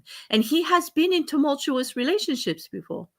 He has admitted to bad language, acting out, busting things up, not acting appropriately. He admits it all. They brought up a little bit about his language and use of aggressive language and things like that. So they're willing to admit, like, he's going to bear it out. They're willing to admit what he does do wrong, but what he didn't do is abuse a woman, and he shouldn't be accused of it. At least that's where it's heading, right, with what they're saying. And what's interesting is that I believe, because we've already seen the evidence, we've followed this case for such a long time now, we already know that everything that they said in that opening statement, they can prove. Absolutely everything. They can prove the times, the dates, the statements, how she changed her story, the photographic evidence that isn't photographic evidence. They can bring the police officers there to the stand, the body cam footage. They can admit so much stuff that they can say, look, everything that we said in our opening statements, we can't just prove it a little bit. We can prove it a massive amount, and then it's all going to come down to then her. And then what you'll also have is you'll have people that were involved in their close relationships. So the peoples that worked for him, sort of like the hairstylist, the ex people that work for security for them, etc. And they're all going to stand up because they don't have any skin in this argument. And they're going to say, yes, well, we also saw this, this, and this, but it was all coming from Amber Heard. And the only people that she's going to have stand up for her are those co-conspirators that made up those allegations. The friend circle, her close friend circle. Whereas then the jury will have to decide whether they're credible witnesses because they will have 4 police officers and body cam footage that says they are lying, right? Right. So the only witnesses that they can bring are going to be discredited. Exactly. The ones that have wiped their social media, that have already taken back some of it and have re-edited their statements repeatedly. Some of them that aren't even testifying anymore. Though that friend circle, yeah. You know what I wanted to mention, Randy, is like what really struck me during this opening article was some of the use of language and the groundwork that is being said. They actually just laid the groundwork that by Amber mentioning a sexual assault during the op-ed, she went over and above because no sexual assault had ever been accused of Johnny. She never said it before. That she actually over dramatized the system for her own image and her own benefit and to damage him to the most that she could. She knows what that means during the Harvey Weinstein and the whole Me Too things. She knew that that word sexual was going to put a black mark on him forever. And it was obvious she was trying to cause him down. And by them bringing that up, she's not talking her truth anymore, is she, Randy? No. She is absolutely coveting a lie to hurt Johnny Depp. She is actually wielding a weapon right at him the best she can because she wants him to suffer. Why? Because he walked away. What was the one thing she never wanted an abuser never wants you to do? Walk away. She upscaled everything. Everything that went on, she upscaled it. After he, like the opening statement said, after he actually decided to file a suit against Amber Heard, that's when other allegations suddenly popped up, more times that she was supposedly assaulted after, and then obviously culminating in this sexual assault claim, which Johnny Depp doesn't need to do anything to her, of all people. I mean, she isn't all that, you know. I mean, you know, Johnny Depp could click his fingers and have pretty much anybody, you know. Why would he need to sexually assault her? I mean, she's exactly. You know, if he's already been there, he knows what he's getting from that. You know, I mean, it's not like it's going to do anything for him. I just don't get it. I don't get. Well, obviously, she's made it up, right? And I would assume that's the case. I mean, I know that I'm being very prejudicial here towards her, but we followed this evidence. We followed the evidence. It's true, and it's going to be her own behavior because here they also laid out the fact that they had mutual nurse and a medical doctor with them the whole time during their marriage that they shared, and not once was there any documented damage, abuse, injury to Amber Heard that they ever came up with, ever. This was a neutral party. These are professionals, okay? That speaks loudly also. If there is this kind of abuse going on, Amber, where is it besides your photos that have already been discredited because of third-party metadata all over the place, corrupted metadata? Yep. I make a prediction. I make a prediction that during the opening statement by her attorney, that when they get to the sexual assault claim, when they get to that, that's when they're going to focus on Amber Heard's face, and that's when she's going to let a tear drop down. I would be willing to bet money on that. I'd be willing to bet money on that happening. And from the chat, Kyle's Goldfish reminds us that even after she got her restraining order, she went to his hotel room. She put herself in violation of that restraining order herself because she's also supposed to stay away from him. Okay, went to his hotel room, tried to get him in bed, and then said, well, you should file a restraining order too, or whatever. And I think, wasn't there audio of some of that? I think, Kyle's, I'm trying to remember. Yes, there is. There is. Because that was like if you have a restraining order, if you're in such fear, because remember, to get that restraining order, remember what she said, how violent he was, how she feared that he was going to come to her apartment and physically and emotionally abuse her. And yet she just walks herself over to his hotel room. Like when what did they say? When you're away, right? Like, did he have a string? Did he have like a cord that just pulled her over there?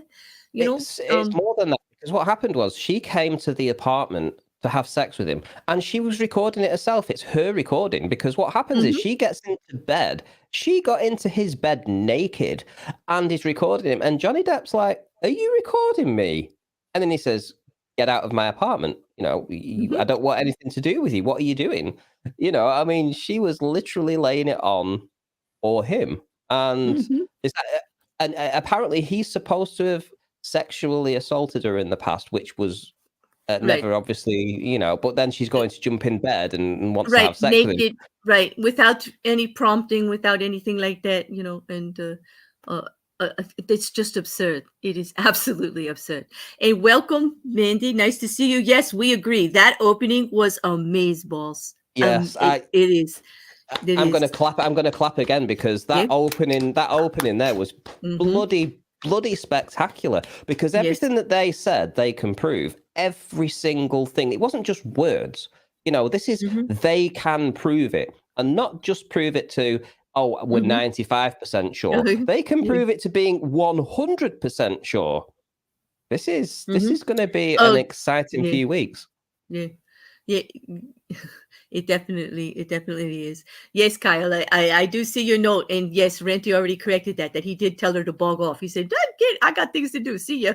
Like, bye, like, get out of here. Like, yeah, nice. Thanks, but no thanks. Been there, done that. Look, that's crazy. Like, leave. Like, go. Yeah. It's not worth it, Yeah, I get it. I was married to you for many years, but you're throwing yourself in my bed. Why would I need to sexually assault you? It's like, what? It's like, what? Yeah.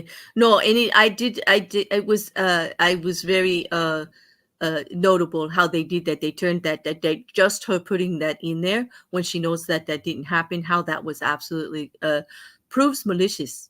It proves malicious intent for defamation, which is something that actually helps defamation go through. So I was happy to see it. Right, I'm gonna play my video that I released earlier today. It's only 58 seconds long. Whilst I do that, I'm just going to change one of the lights over. So I'm gonna put it on now, and then you can take over whilst I'll be back in about 90 seconds. Yeah. Those of you just coming in, you're gonna. I'm not an abuser. You headbutted my fist repeatedly. It was not my fault. I didn't hit you.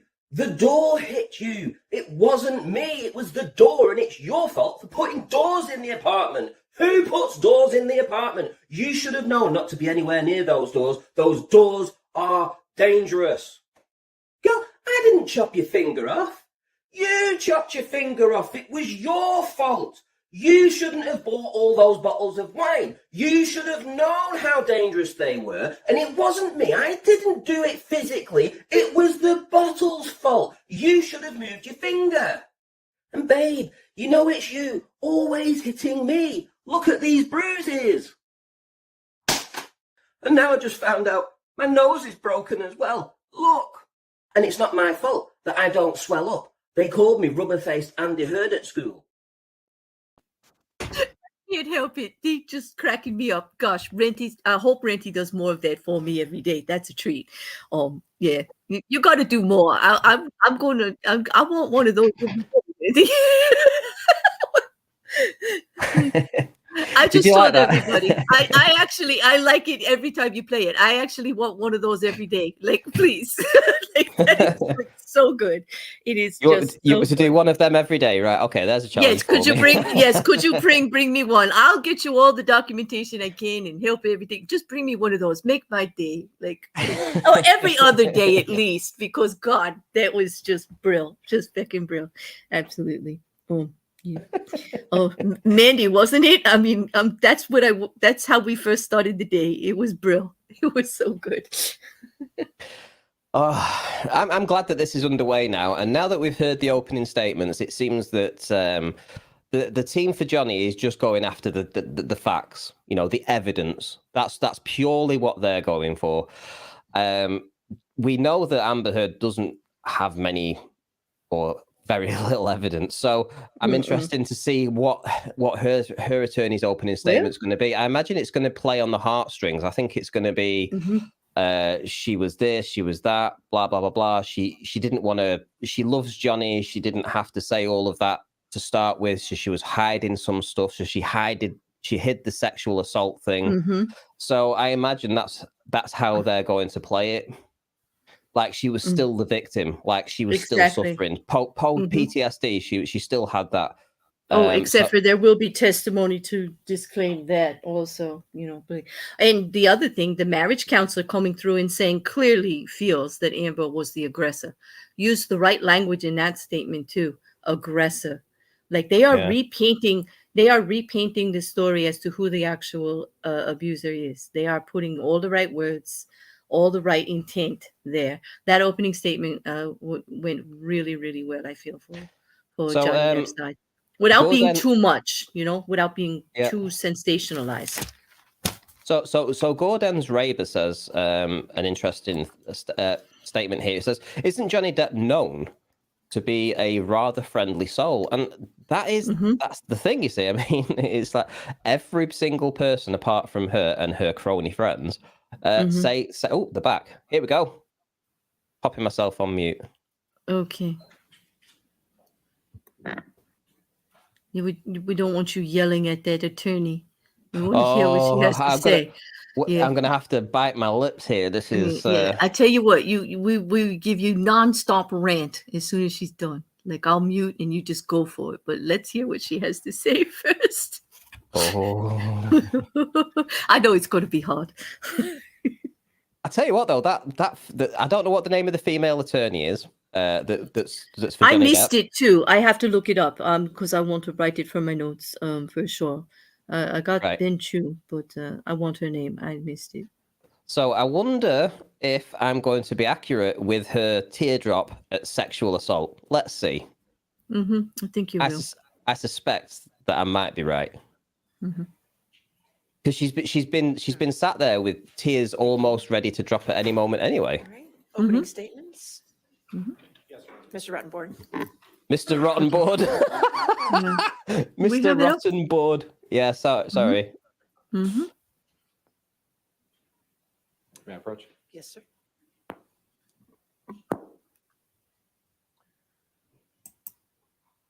Good morning, everyone. My name is Ben Rottenborn, and together with Elaine and Adam, I represent Amber Heard. In a few minutes, Elaine will get up here and she'll introduce you to Amber. And she'll address the allegations that you just heard in Mr. Chu and Ms. Vasquez's opening statement. And she'll explain to you why all those inflammatory things are things that are designed to mislead you from the truth. She'll explain to you what the evidence will show. And that's something that we're going to focus on in this trial, not attempts to distract you. We're going to focus on the evidence, not what we wish the evidence showed, not some crazy conspiracy theories, but what the evidence and the facts actually show. And as you assess the evidence in this trial, I would ask that you keep one question in mind above all else, which is this: why are you here? What are you being asked to decide? You're being asked to decide a very simple question. And that question is, were the words that Amber used in the December 18th, 2018 opinion piece that was published in the Washington Post protected free speech under the First Amendment or not?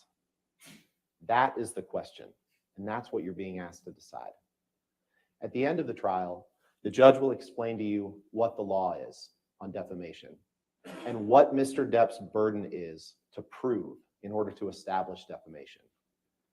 And she'll tell you a lot of things about the law, but among them, she will tell you that Mr. Depp will have to prove that the words Ms. Heard used were about him and that they were false. And if he can't do that, and if he can't meet the other elements of the claim, then he loses that claim. And he can't do that. He can't come close to doing that. And for that reason, you're going to hear, in this trial, Mr. Depp's team is going to make it about trying to distract you from that very simple question. Mr. Depp's team is going to try to turn this case into a soap opera. Why? I'm not really sure, because the evidence isn't pretty for Mr. Depp. It's not. Fuck off, you You're going idiot. to see who the real Johnny Depp is. Behind the red carpets, behind the fame, behind the money, behind the pirate costumes, you're going to see who that man really is. Amber is going to tell you about it. You're going to hear who he really is from other witnesses. And you're going to hear who he really is in his own words, in the vile, graphic, terrible messages that he wrote about Amber and ways he used to describe Amber and what he wanted to do to Amber from the earliest days that they were dating, through their marriage, and after their marriage. You're going to hear about that. But this case isn't about that. This case isn't about a day-to-day chronicle of their marriage. It's not about who is the better spouse. It's not about who you like more. It's not about which party can sling more mud, but you're going to hear a lot of that in this trial. You're going to hear that because that's what Mr. Depp wants to turn this case into. He wants to turn this case into a 6-week-long public spectacle of the most intimate aspects of their relationship and their marriage. And you know what? I'm sorry for that. I'm sorry. I'm sorry that we're going to have to do that.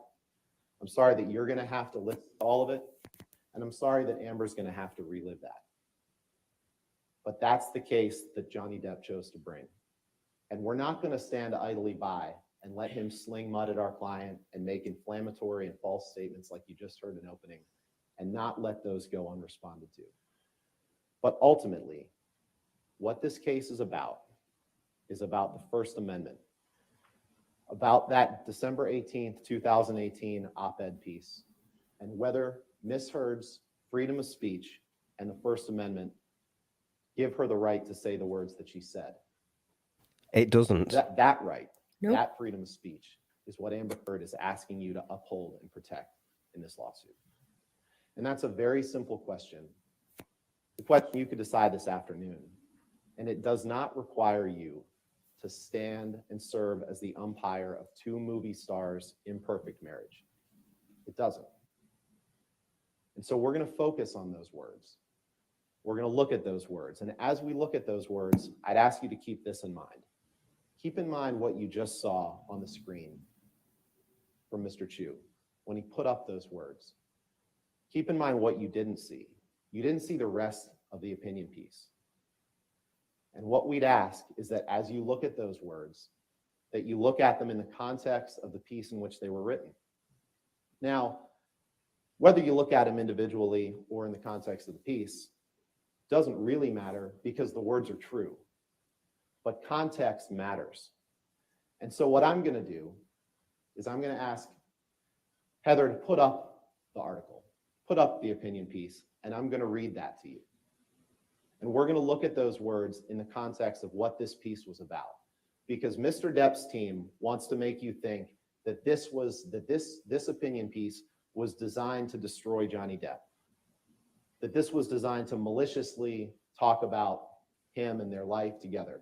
And it wasn't. So let's take a moment to look at this.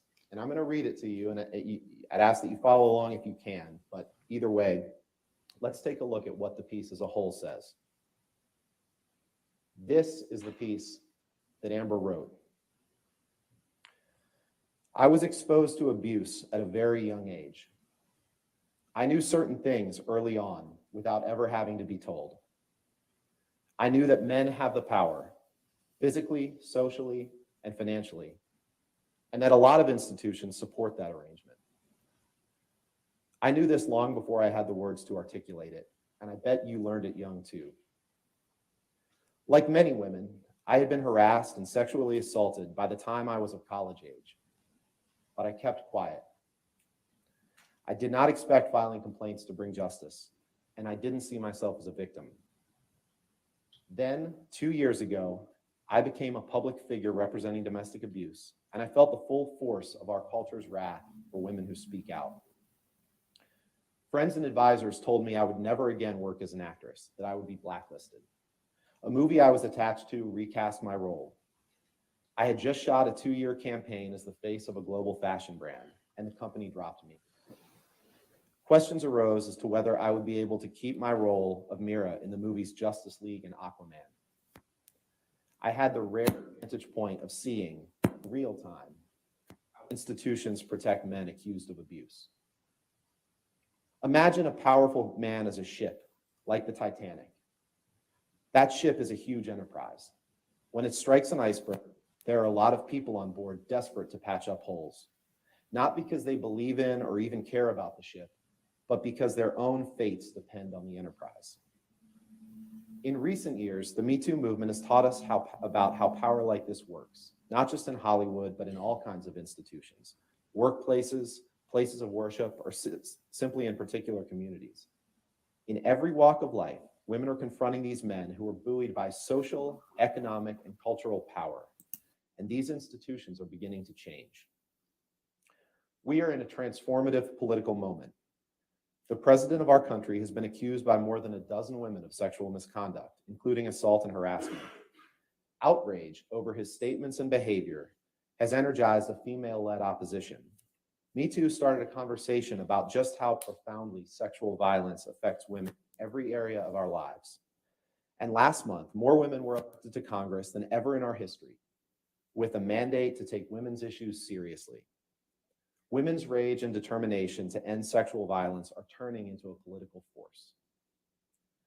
We have an opening now to bolster and build institutions protective of women. For starters, Congress can reauthorize and strengthen the Violence Against Women Act.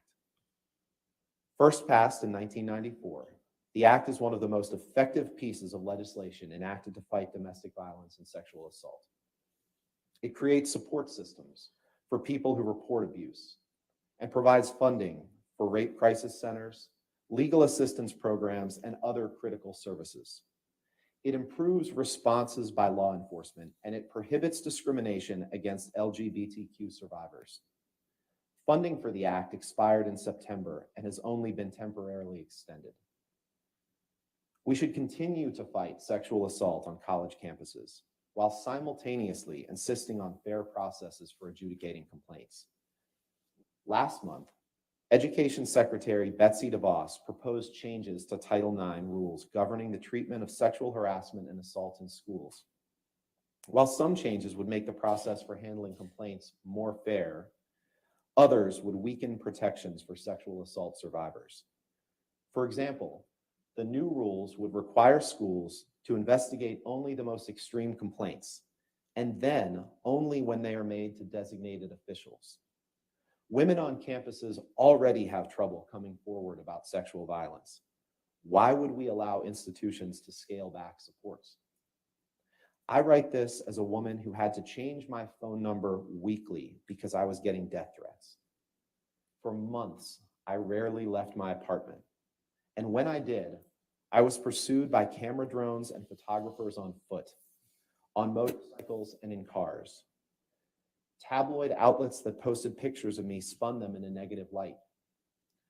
I felt as though I was on trial in the court of public opinion, and my life and livelihood depended on myriad judgments far beyond my control. I want to ensure that women who come forward to talk about violence receive more support. We are electing representatives who know how deeply we care about these issues.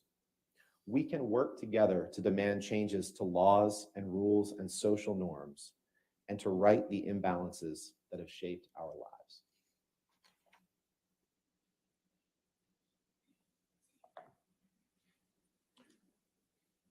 I know that was a lot, but that is the central issue in this case. Are those words that Amber wrote, are those protected by the First Amendment? And the answer is very clearly yes. So let's talk about that article for a minute. First of all, the article doesn't mention Depp by name. It never once contains his name in that article. We have emails though. About Amber's relationship with Mr. Depp. There are no details of any abuse in that article. The article is about proposed legislation and strengthening of government laws and policies designed to protect abuse victims and people who report abuse. That's what the article is about. And it was written in the midst of a social movement in which the American Civil Liberties Union, the ACLU, asked Amber to use her platform to speak on these important issues. And that's what she did. To do so, she drew on her experiences as someone who had reported domestic abuse. And there's no question, there is no dispute that she did in fact report domestic abuse in 2016. Depp's side admits that. She talked about her negative personal experiences and her reactions and opinions after being someone in Hollywood who reported abuse and the consequences that flowed from that. She talked about what she experienced in the days and months following reporting that abuse. That's what the article is about. The article isn't about Johnny Depp.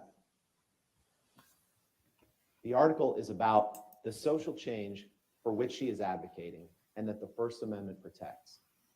And so I hope you remember, as this case goes on, that you saw from Mr. Chu only the 3 statements in isolation, because they want you to forget that. They don't want you to pay attention to what the article is about. Now, if it had been Amber's intention to use this article to detail the abuse that she suffered and that you'll hear about over the course of this trial, believe me, the article would have looked very, very different. She could fill a book with those details. She probably would have started out by calling out Mr. Depp by name. She probably wouldn't have published it in the Washington Post. She would have described in great detail the man who has described himself, the violent side of himself, as the monster. That's what she would have done. The monster. She would have told you about the monster. I predicted that. She didn't. That wasn't the point of this article. And she was careful to avoid that, even having her lawyer review the article to make sure that it was okay. And she relied on that lawyer's advice, and you'll hear testimony on that during the trial. But because Johnny Depp brought this case and asked for it, all of that is going to come out. Just know that Amber Heard never wanted to unearth for the public who the real Johnny Depp is. But that's going to come out over the course of this trial. I'd like you to also take into consideration who isn't here today. You don't see the Washington Post sitting here as a defendant in this courtroom. Depp didn't sue the Washington Post. He had no interest in doing that. Go on, bring up the UK. He Go only on. sued Amber. He could have sued the Washington Post. They published the article, but he didn't. And he chose to bring Amber to court here in Virginia, where she has no ties, has never lived, he's never lived, where they never spent any time, because he wanted to make her life hard. He wanted to ruin her life. He wanted to destroy her. Deflection. That's what he did. And I wish I could say that that's surprising. It's certainly disturbing, but it's not surprising, because the evidence will show that for years, all Mr. Depp has wanted to do is humiliate Amber, to haunt her, to wreck her career. That's what the evidence will show in his words. That's what he wanted. But he made a mistake bringing this case in Virginia, because you're the people who are going to hear this case. A qualified, prepared jury who respects the First Amendment. And with that, even though we've looked at the article as a whole, I'd like to spend a few minutes looking at the individual statements that were made, just as Depp's side showed you, because I think it's important to do that as well. Can we pull up slide 1, please?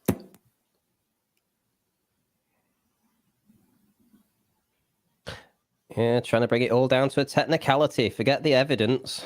Mm-hmm. Then 2 years ago, I became a public figure representing domestic abuse, and I felt the full force of our culture's wrath for women who speak out. There's absolutely nothing false about that statement. First of all, the evidence will show that Amber did suffer domestic abuse at the hands of Johnny Depp. No, it won't. And it took many forms.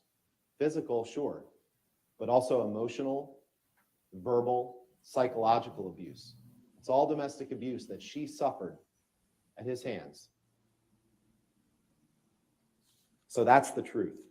But what else is the truth is that on May 27th, 2016, 2 years before this opinion piece was published, Amber walked into a courtroom in California with bruises on her face that were given to her by Johnny Depp on that incident in May 21st, 2016. That I'm going to tell you more about. Bollocks. That absolutely were given to her. And she took out a domestic violence restraining order that she obtained from the court in California to protect herself. And she was, of course, a public figure. She was a movie star. She didn't want the paparazzi, the press photos. She got those, of course. Who wants to be photographed with a bruised face walking out of court? She didn't want that, and the evidence will show that. But she was a public figure, and 2 years before she wrote this article, she was a public figure representing domestic abuse. That is 100% true.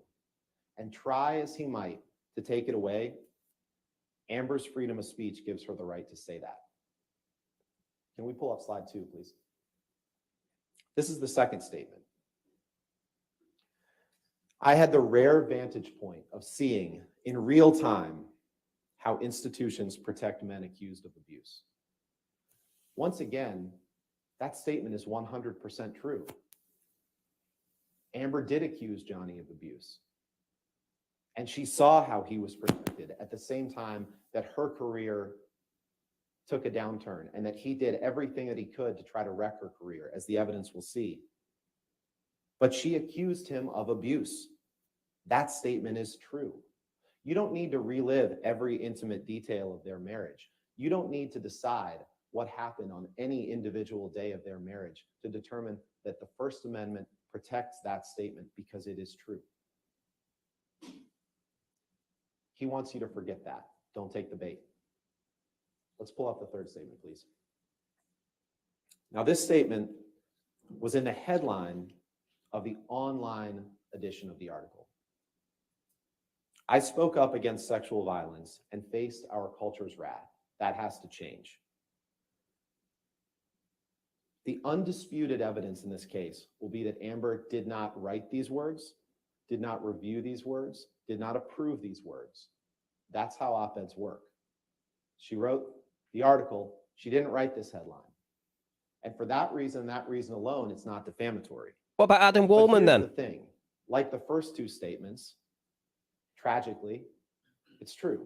What about Adam Wallman then? How are they going to prove that she didn't have final approval of her own words? Isn't that in her contract? Vasquez tried to minimize that and tried to make you think that it's all made up. But it's not. You will hear in the most graphic and horrifying terms about the violence that she suffered. You'll hear that straight from her. She will get on the stand and she will tell you that. It happened. And by taking out that domestic violence restraining order, by obtaining that from the court, she did speak out against it and all the other abuse that she suffered. And she said, enough is enough. I need to protect myself. She didn't want to do that. She didn't want to be forced to get that restraining order, but she did. She spoke out against the abuse by doing that. And the evidence will show that she did face her culture's wrath, perhaps illustrated no more clearly by the fact that she's here today facing this lawsuit brought by an obsessed ex-husband hell-bent on revenge. That's why she's here. That's why she's facing our culture's wrath. And as you consider whether these statements are true, I'd ask you to keep this in mind as well. The evidence will show that in May of 2016, when she obtained the restraining order, Mr. Depp never denied the allegations. And in fact, he signed a statement that Amber hadn't made any false statements for financial gain. He signed a statement saying she hadn't made any false statements. And you'll see that in evidence in this trial. And it was only 2 years later, as his career was in free fall and her career was taking off, that he pounced, that he chose to bring this lawsuit. Garbage. After saying that she hadn't made any false statements. And one thing that you'll be instructed at the end of the trial, but that Mr. Depp's side will try to distract you from, is that any damages that he suffered and any defamation has to flow from that 2018 opinion piece. This case isn't about the statements made in 2016, even though they're true. This case is about the December 2018 opinion piece. That's what the case is about. And I have to say, it's pretty ironic. It's pretty ironic that a piece that briefly discussed Amber moving on from Johnny Depp, that briefly discussed her life experiences after Johnny Depp, is the very vehicle that he uses to try to keep her from moving on, to try to keep her from living that life. Rather than give her her life back, rather than take personal responsibility for his own actions, it's ironic that he uses that piece to do that. But like I said, it's not surprising because you will see clear and graphic evidence of his intentions, dating back years. Now, in 5 or 6 weeks, Elaine or I will get up here at closing argument and we'll remind you what this case is about. Yeah, go on, back to the We'll First remind you that Amendment. This case is about Yep. one piece of paper. Yes. Amber's words in this article. It Mhm. wasn't about Depp. Wasn't about her marriage. Wasn't about her relationship. But it was about life after that. Technicality. It's about the freedom of speech. It's not No, about it's the not. soap opera that Depp will turn this case into. It's not about who you like better. It's not even about whether you agree with the words that she wrote. It's about her right to speak them. Now, before I sit down, I'd like to briefly discuss some of the damages that Depp alleges in this case, because he can't win the case if he can't show damages. And the evidence will show that he has not suffered 1 cent of damages from this. What? contract. Not one. No. Now, make no mistake, Johnny Depp's reputation is in tatters. His career is in free fall. But it's because of problems that he created, problems that he is responsible for. And he's here in court asking you to blame Amber for them. But it's not Amber's fault. They're from the choices that he made. You'll hear a lot of evidence in this trial about those choices. You'll hear evidence of crushing drug and alcohol abuse. You'll hear evidence of Depp taking more drugs than you can count. You'll hear evidence that before one of the instances of abuse, a cross-country plane flight in May 2014 from Boston to Los Angeles, when he kicked Amber in the back on a private jet. You'll hear evidence that he had had no food for days, that he had used cocaine, that he had had half a bottle of whiskey, that he had had countless Red Bulls and vodkas, that he had taken pills, and on the plane decided to top all that off with 2 bottles of champagne. You'll hear evidence of that. And he blacked out on the plane, and he abused Amber and didn't remember anything about it when he woke up. You'll hear evidence of drug binges with his good friend Marilyn Manson. You'll hear evidence of that 3-day blackout in Australia that Ms. Vasquez tried to minimize and tell you was false. A 3-day blackout in which he abused and sexually assaulted Amber. Why did he just bring all up Marilyn because she had Manson? the courage to confront him about Oh, his because of his bad reputation and Imagine 16 a accusations. concerned spouse Yep. confronts her Mhm. husband about his drinking and gets rewarded with that. Hmm. That is what the evidence will show. That is what happened to my client. His drinking does not mean abuse. That 3-day blackout that led her to be so in fear for her life that she barricaded herself in her room. That same 3-day blackout that kept him from being able to do what he was in Australia to do, which was to film Pirates of the Caribbean 5. His behavior on that trip, both before the blackout and during it, kept him from being a reliable actor. He showed up late to the set. And after that blackout, he was gone from the set for a long time. Now, he did cut off his finger, but the evidence will show my client did not do it. And just imagine this, what Ms. Vasquez is trying to get you to buy, that Heard somehow developed a major league level fastball and cut off his finger with a bottle. You'll see the evidence. You'll see that that doesn't make any sense. And you'll hear from Ms. Heard's experts who testify, including orthopedic hand specialists who testified there was no way that that happened. Lies. You'll also see pictures of what Mr. Depp did after he cut off his finger, when he dipped it in blood and paint and wrote graffiti all around the house. That's what you're going to see he did.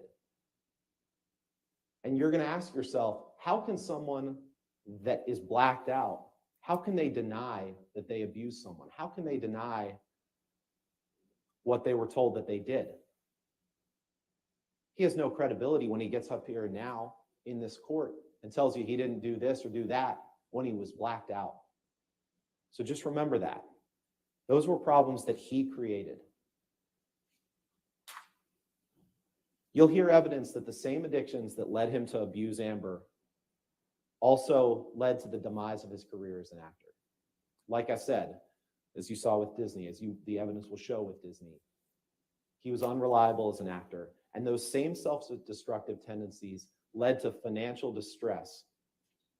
Quite simply, he was running out of money, and that distress fueled his abusive tendencies toward Amber. And it led the public to think less and less of him. No, it didn't. And you will see a parade of witnesses who testify in Johnny's case that all have one thing in common. They all rely on him. They're all on his payroll for the most part, or they rely on him for some sort of luxury in their life.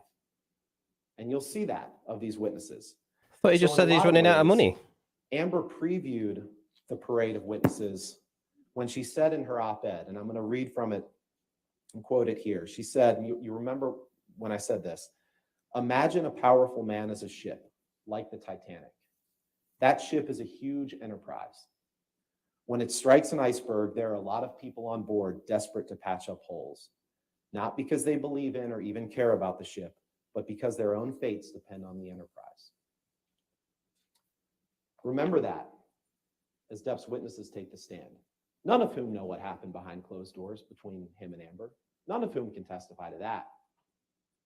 But remember that these are people who care about their own financial well-being, just as Amber previewed in that article.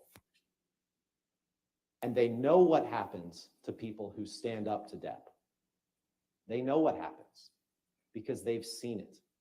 They've seen it with Amber, and they've seen it with other people in his life who had the courage to ask him to change and who he lashed out against.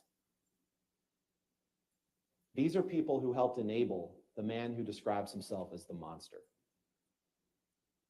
Make no mistake, this man's poor choices have brought him to this courtroom.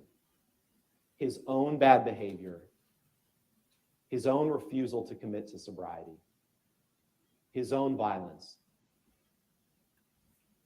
his poor choices. And the people who have spoken up against it, they're the ones that have suffered the consequences. You'll hear evidence that he fired his longtime agent, that he got rid of his business managers and his law firms that had represented him for years. Mm-hmm. And no one has suffered from his refusal to take accountability more than Amber Heard. Mm-hmm. You'll hear evidence that 2 years before the op-ed, 2 years before that, Mr. Depp brought someone else into his life who helped convince him to blame other people. That man, Adam Waldman, who Ms. Vasquez introduced you to, had never met Mr. Depp while he was in a relationship with Ms. Heard, or while he was represented by his agents or his former business managers.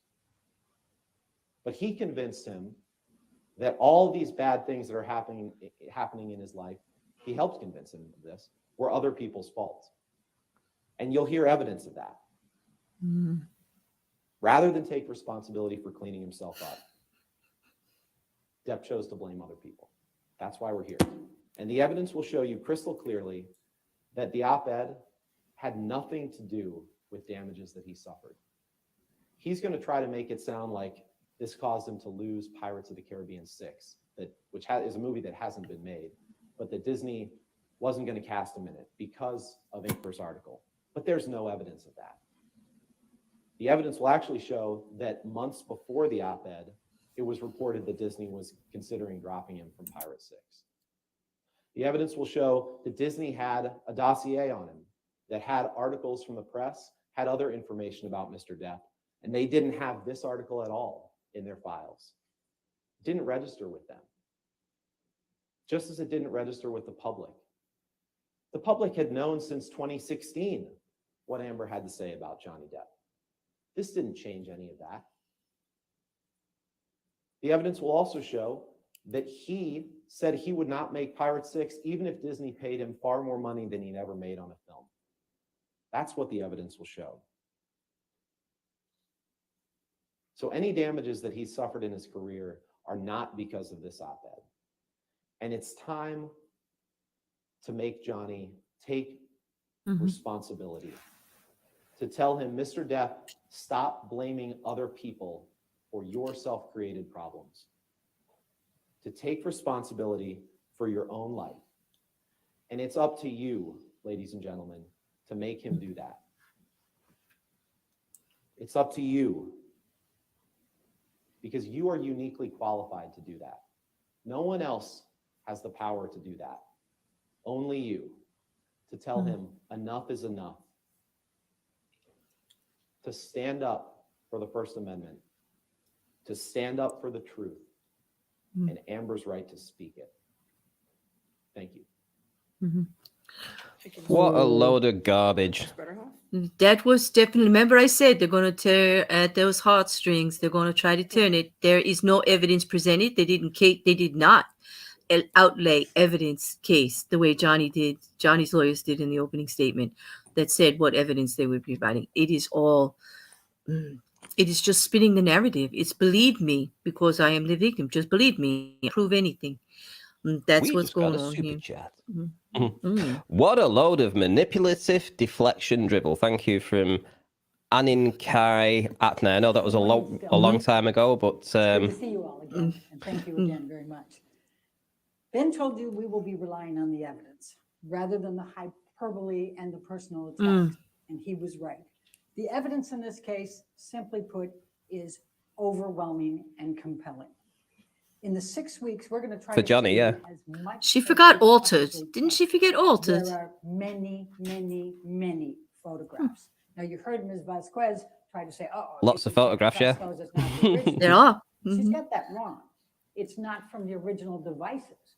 Ms. Heard took all kinds of photographs, and her friends took photographs, and all of those remained on the cloud, and all of them have been imaged, and all of them have been examined by their IT experts, and they cannot discredit one photograph. Yes, Then they can. she says, I think I saw they did. Thing. Well, all iPhones have the photo editing. It's where you can make it a little lighter or darker. You can move it to the center or not.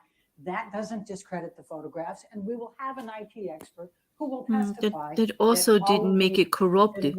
authentic photographs. Not only that, but Ms. Heard produced all of her different devices over the years, including her most recent laptop, and they were pulled from many, many sources, and all of them are identical. So if she was going to go in and try to manipulate, she would have had to do it everywhere. And Ms. Heard will tell you she doesn't have that level of talent. There may be a couple of you on the jury who have that talent. She does not have that talent. Wow. Very legitimate photographs, and listen carefully to the evidence from the experts, and you will find every single piece is authenticated and is true. And they show bruises. Contrary to the They experts. show hair pulled out of her hair. Yeah, They she did pull- herself. they She show put her own makeup all on. kinds of- They show two black eyes when he headbutted her. Those are all going to be there. We also are going to show you a video, and I'll talk about the time frame of it.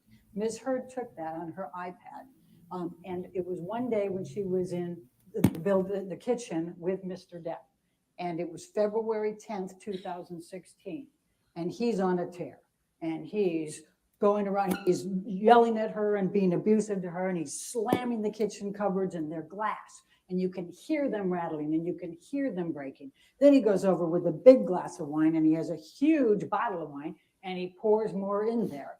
And then she says, "Did you drink all of that?" And then he sees that she's videotaping him, and bam. That's going to be a pretty graphic one for you to see.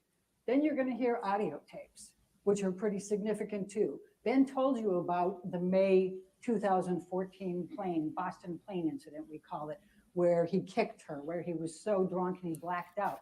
Well, Amber audio taped him when he went to the back of the plane and passed out and was moaning loudly. You will hear that. You will also hear some other audio tapes that are very significant. One of them in Australia at the end of the 3-day hostage situation. You will hear, apparently Mr. Depp turned on Ms. Heard's iPhone. She was never allowed to have a password, by the way. He would never let her do that during their relationship, but he must have inadvertently turned it on. There's 5 hours of audio tape. It's during the cleanup of all the broken glass and the liquor and the urine and the blood stains and everything else in that house. And you can hear his handlers talking about it. You can hear them talking about trying to find his finger. And that you can hear them say, she's stone cold sober. You will hear all of that. It's very, very significant evidence. What this is going to tell you is the story of a very different Johnny Depp. It's one who is always, well, I can't say always, because he has the charismatic side that Amber fell in love with, but he has an enormous amount of rage. You will see the medical records and hear from the psychiatrist that talked to him for a while in 2014, where he admits that he has rage, that he's like a demon, that he views his wife, Amber, like his mother and his sister that he hates. That's what you will see. You will see that. And it'll be fueled by the alcohol and the drugs. Ben told you a little bit about that. You're going to see a list of his prescription drugs that his concierge doctor and team, who charge him $100,000 a month and have since 2014, and they are still his concierge doctors. That's the list of the medications he takes in one day that they prescribe. That doesn't include the cocaine. It doesn't include the ecstasy, the MDMA, the mushrooms, and all of the others. Now, it's during these rages that Mr. Depp engaged in verbal, emotional, physical, and sexual abuse of Amber. Oh, she didn't. The lesser known person here, and I know when we were doing the voir dire, none of you had even watched as much as 3 of her movies. So I'm going to tell you a little bit about Amber. She's 35 years old. She's from Austin, Texas. She grew up outside of Austin, Texas. She has a daughter, Una, who turned 1 last week. Amber grew up in an area. Told you. Her father was a construction worker, primarily a painter, but he would break horses as part-time. They lived out on a ranch area. Her mother, Paige, who died 2 years ago at age 63, dropped out of medical school to marry Amber's father. She's building up to worked cry. for the state of Texas in internet communications. They grew up very poor. Amber has a sister, Whitney, who's 16 months younger than her. And you will see and hear from Whitney later, because unfortunately she also witnessed some of the abuse. Amber rode horses with her father. She tried to work with him to help him break the horses. She remembers having a broken arm at least 4 times, being in casts during that time. But there were some things she learned from breaking those horses that was very significant. Her father taught her she couldn't show fear, she couldn't show pain, and she couldn't show emotion. That's how she could break those horses. I think that rubber theory of yours is true. Amber could have remained in this relationship with Mr. Depp for as long as she could, and the dynamics of some of the abuse you're going to hear about, because that's what would be her instinct, is to stand up and not let him show that he's caused the pain, that he's caused the fear, that he's caused the humiliation. You'll hear about a long line of jobs that Amber started from back, age 12, as soon as she could, working in a soup kitchen. Well, that was volunteer, but then she took all kinds of miscellaneous jobs, lifeguards, everything else, trying to improve herself. She's not somebody who had a great break. What happened was she got recognized by a Hollywood agent who expressed some interest in her.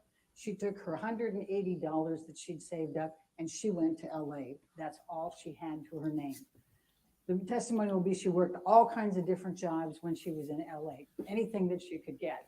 And she would go on, but she didn't have a vehicle. So she would go on buses, and she'd go up to six different auditions in one day. She'd have a map, and she'd have the bus, and then she would just go around. She had a big sweater so she could change underneath it to whatever the role was so that she could get things. And she wasn't going for, famous actor roles. She was taking one-liners. She was taking extras. She was doing anything she could to make money to survive. And then you know what she did with it? She gave a bunch of it back to her parents. She started helping support them. Then when Whitney graduated from high school, she brought her out to LA and put a roof over her house and put her through community college. She took care of her family with what she made. When she met Johnny Depp in 2009, when he hired her for Rum Diaries to star across from him, she felt like she was pretty successful. She'd starred in some roles. She had an apartment. She had a vehicle, a Mustang. She could go to Starbucks. She could afford Starbucks. She viewed herself as doing pretty well at that point. Now, during the Rum Diaries, she got to know Mr. Depp. Not true that she was pursuing him or anything else. She was in a long-term relationship with Tasha Van Ray, and he was in a long-term relationship with Vanessa Paradis. Neither of them had any kind of romantic relationship at that time. When she departed from the Rum Diaries in 2009, Johnny started pursuing her.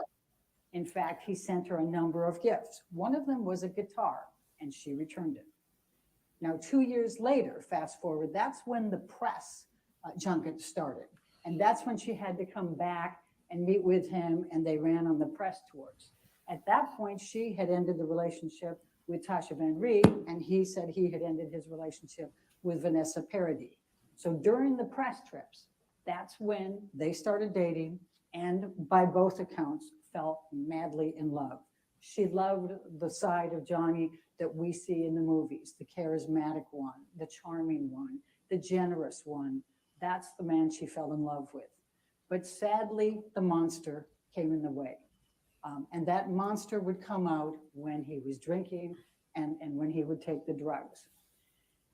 Amber will never forget the first event of abuse. She was sitting in his house in Sweetser on the sofa, and he was across from her. And they were talking about a tattoo that he had that had Winona Ryder forever. He had altered that to Wine Forever after he broke up with Winona Ryder. Just an aside, he had Slim, which was his nickname for Amber. When they broke up, he turned it to Scum. But in any event, he had that on there. And Amber thought he was making a joke when he was talking about it. And she laughed.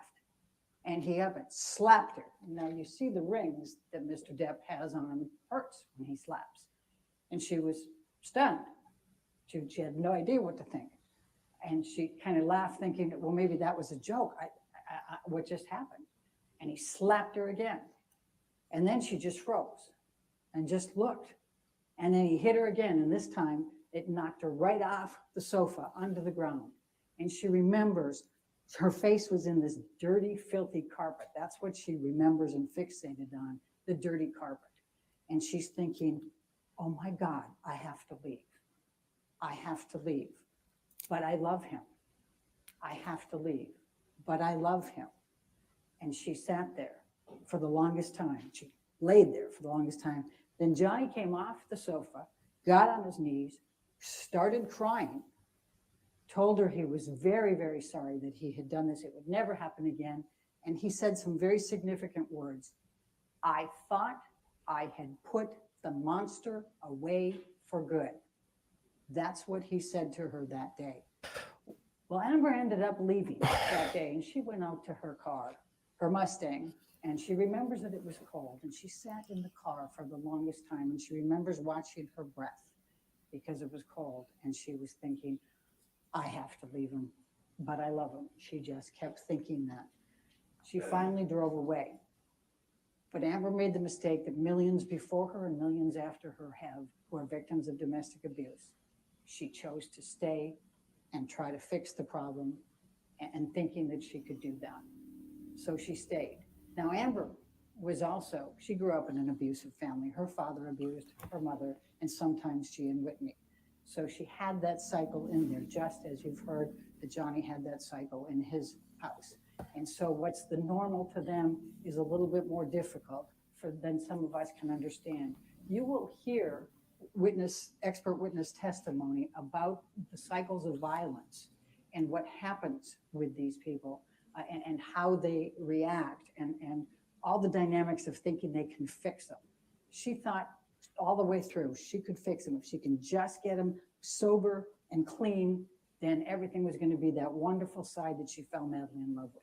And she kept trying and she kept trying. She went to Al-Anon meetings. She went to therapists. She tried to do couples therapy. You'll hear about their tape recording sessions to try to resolve fights or de-escalate them so he wouldn't get mad at her for anything.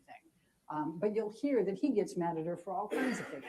He didn't want her to work. Here she's a budding actor who wants to be out there and succeed, and he doesn't want her to take roles. He starts controlling what she wears. He starts looking at her lines when she tries out for places. He nixes any romance scenes, sex scenes.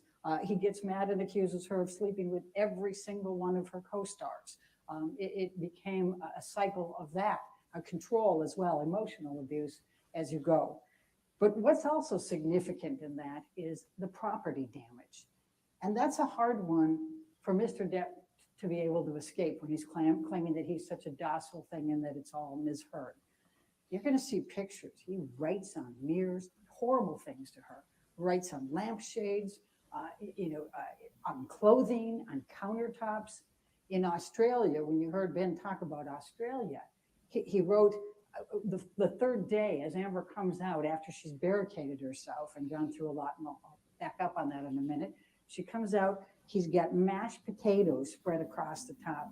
He's written along the wall of the staircase going down all kinds of nasty things about her, and Billy Bob Thornton, the last one she was in a co-star with, and fucking ambition and all kinds of things like that. And then he's written on the lampshades downstairs, and then he's got more on the mirrors.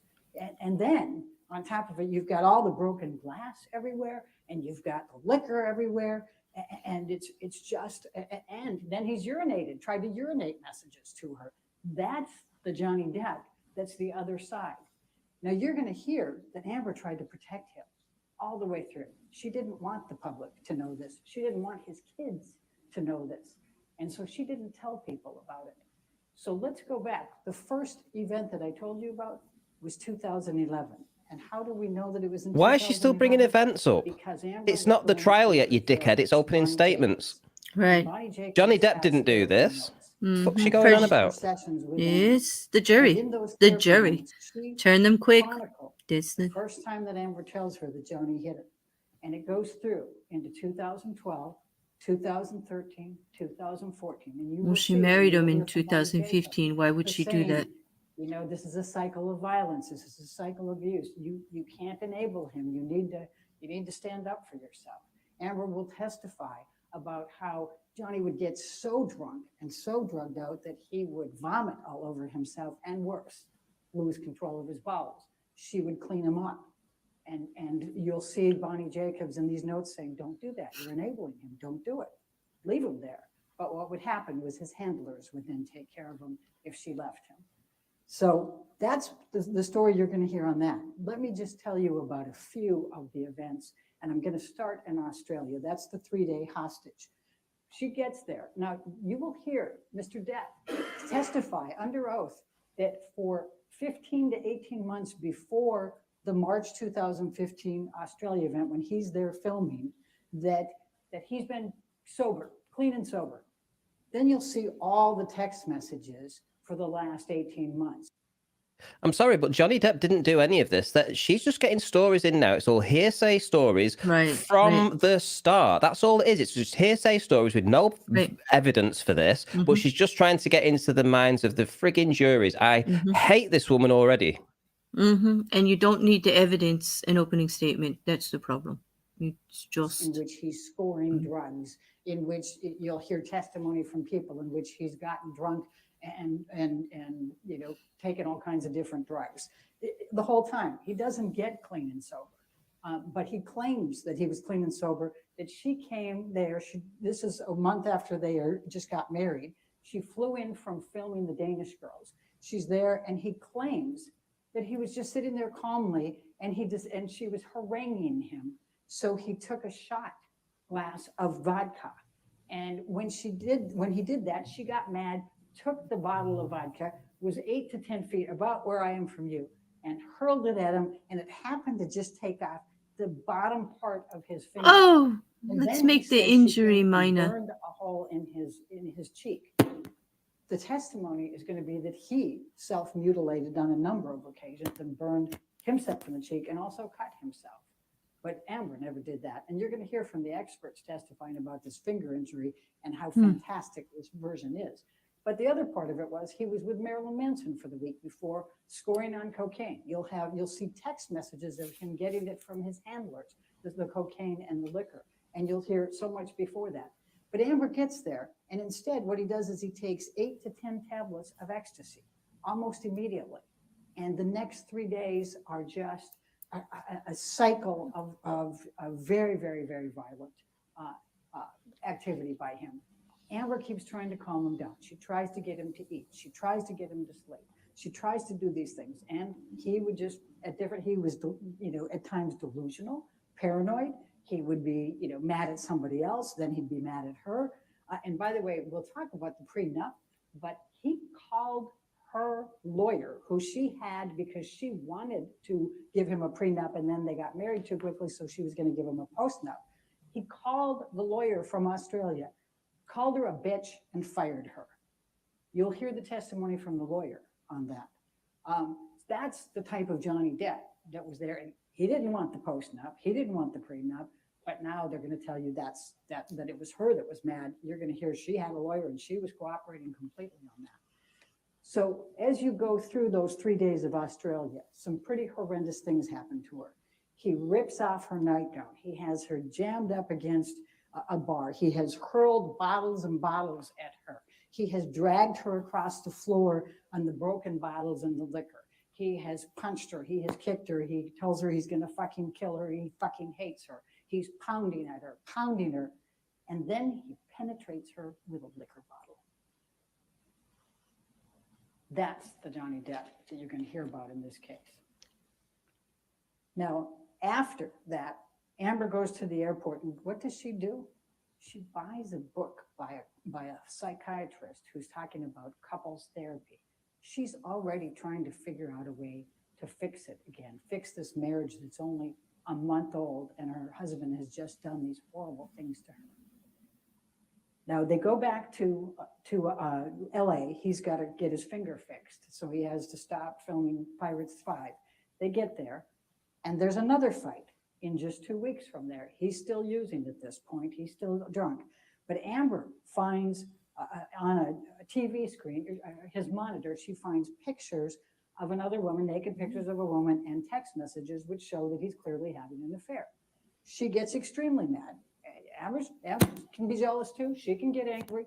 She's half his age, and she's defiant. And we're not going to say she's perfect. She was mad as can be when she saw that, and she confronted him. The two of them were screaming at each other. Now her sister Whitney happened to be in the house. She was summoned. She literally was awakened to come and try to resolve this fight between the two of them. While she's there, Johnny starts hitting Amber, and Whitney ends up getting in between them. And Amber thinks that Johnny's going to throw her down, push her down the stairs because he's in that position. So Amber actually gets up and punches Johnny in the face. She'll tell you that's the only time she has ever laid one on him, in an aggressive manner. But it's after he's already been hitting her, and it's in defense of her sister. And she'll admit she got him that time, and she actually did have an impact on him. She'll testify about how many times they were in their fights, and she said, she's almost half his size. So she said, if I pushed him, he doesn't move. He pushes me, I go flying across the room. There isn't any, ability on her part to be the abuser. What she'll also tell you is it took her a while to ever fight back. That many times before that, she would do what she did when she was breaking the horses. She wouldn't show fear. She wouldn't show pain. She would look at him. She would just be defiant. And all it would do was piss him off more.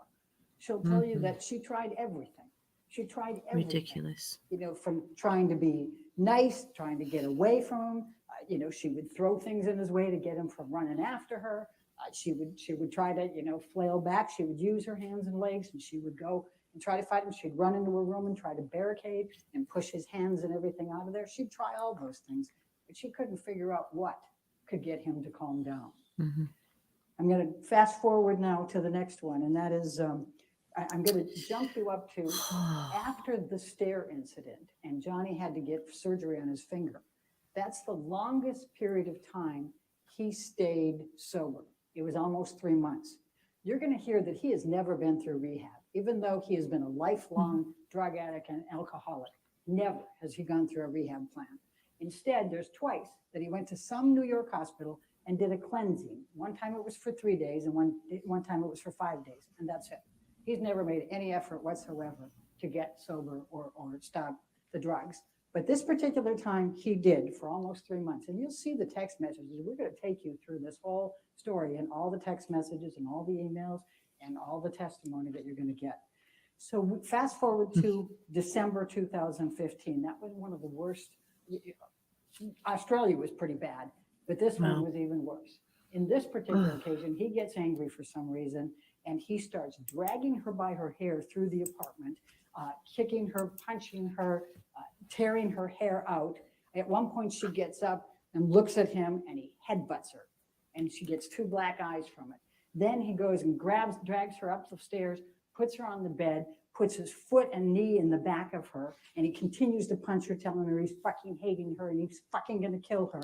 And he's got his boot stuck in the bed frame as he's doing it. And the force of what he's doing to her causes the bed frame to splinter. That's how much force. She is suffocating in the pillow, and she believes truly she's going to die on this one. She wakes up to her friend being there. She doesn't know how long that she was unconscious or subconscious. She doesn't know. But Johnny was gone at that point, and her friend saying, "Are you okay? Are you okay?" You'll see the pictures of all of this. You'll see the pictures of the hair. Imagine how much that must hurt. The hair that's out on the ground. And you'll see the pictures of Amber. Now, here's the ironic thing. The next day, she's got to be on the James Corden show. And you can see the text messages. She's not sure if she can go. She's worried. She's got 2 black eyes. She's got a split lip. She's got bruising. She's got her hair missing. But her friends rally with her. She's got a makeup artist. You're going to hear from Melanie Iglesias, who does the best job of makeup you could imagine to get her through the James Corden show. And she does it. But you'll see the pictures, the before, and you'll see them then. And that's the resilient Amber who says, "I'm going to go do this anyway." Now, her friends, she tells Io, you're going to hear about Io Tillett Wright. He was in New York. She texted him and said, "Johnny beat me up really good this time. Can you help?" And he says, I was filming something. I stopped. I got the first flight out of there. I'm flying from New York back to LA.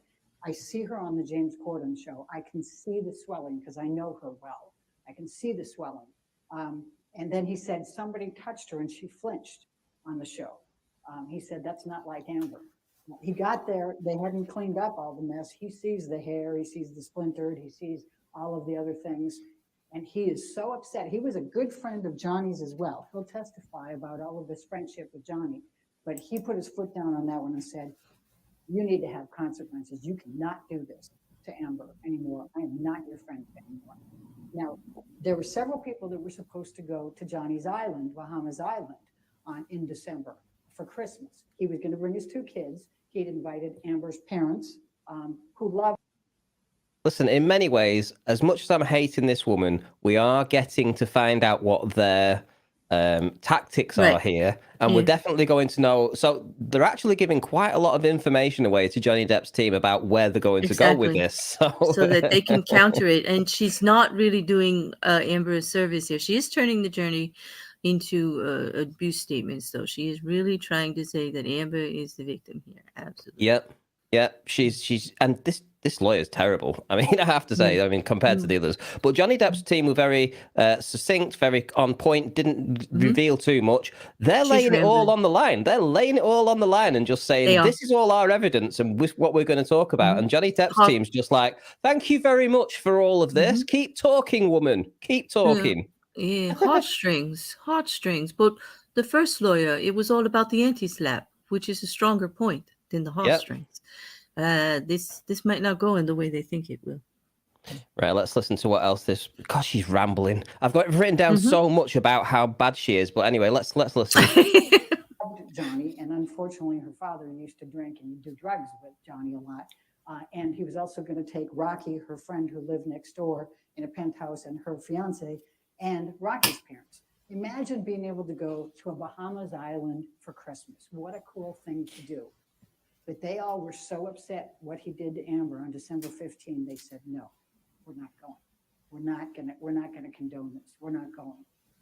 but he talked Amber into going. He guilted her into going. I'm going to be with my kids. Please come. I'll be better. I'm going to get better. Amber went. And then he ends up assaulting her even there and sexually assaults her even there. Now, you'll see a video from them of the Bahamas, the place that they stayed in on his island. And the video just conveniently leaves out the wardrobe in the bathroom where he committed the assault.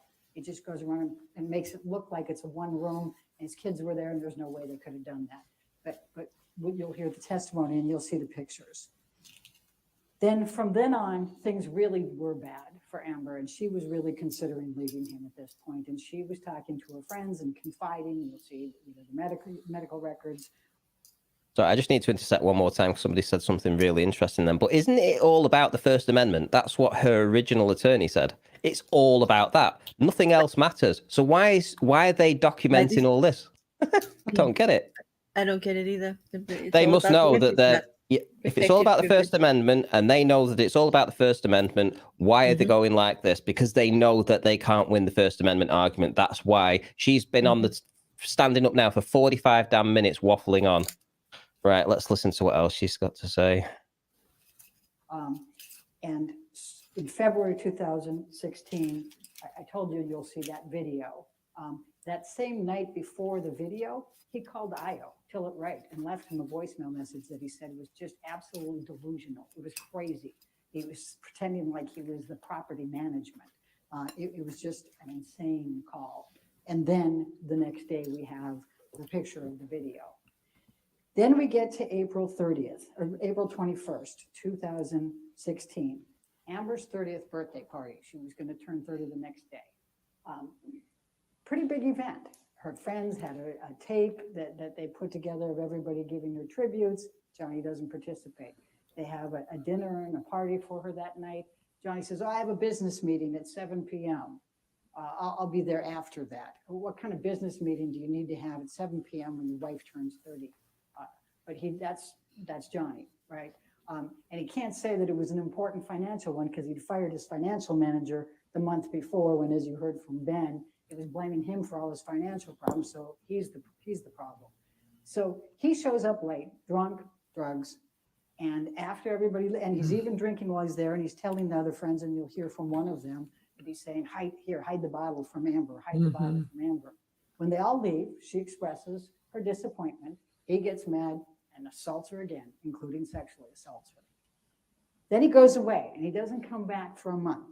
Now, this is an important event, May 21, 2016. This is the last one, and this is the final straw that leads up to the DVTRO, the Domestic Violence Temporary Restraining Order.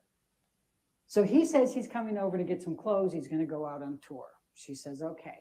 He comes over, and his mother died the day before, and he's already in a state. He's been drinking. He's clearly high. And he comes in and he's got on his mind this obsession that when she, on her birthday, go back to her birthday, the next day she and her friends went to Coachella, but his housekeeper had come in to clean after that, always did.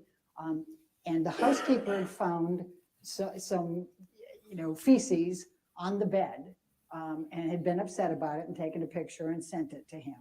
So all of a sudden, a month later, he's got it in his head that Amber has conspired with her friends to defecate on the bed. It's human, not dog, even though they got two dogs and one of them has major problems. You'll hear about Boo and Pistol.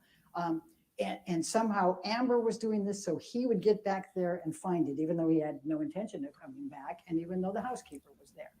And he won't lose it. He won't get rid of it. He's just obsessed with it. Then he decides that it's Io Till It Right who did it, even though Io wasn't at the birthday party and wasn't even in town. So Amber gets Io on the phone. Io's in New York. And she says, this is what Johnny says. Can you please just calm him down? Tell him this isn't true. Tell him we didn't do it. We don't have a conspiracy here. And Io's thinking, what? And you'll hear from Io, he'll say, Amber's fecal phobia. I mean, she can't even, she's so embarrassed about that stuff. She would never conspire, never do anything like that to him. So they're kind of laughing at the absurdity of it. And that was the biggest mistake because that triggered his anger. And then he started hitting Amber.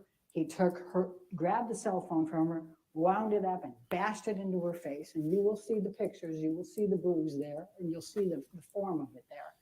Now, I was very, very upset. He's worried because he knows about the December 15, 2015. And he says, Amber, get out of there. Get out of there. You know, are you safe? You know, get out of there, you know, as Johnny's storming around. And he calls Rocky, who lives next door.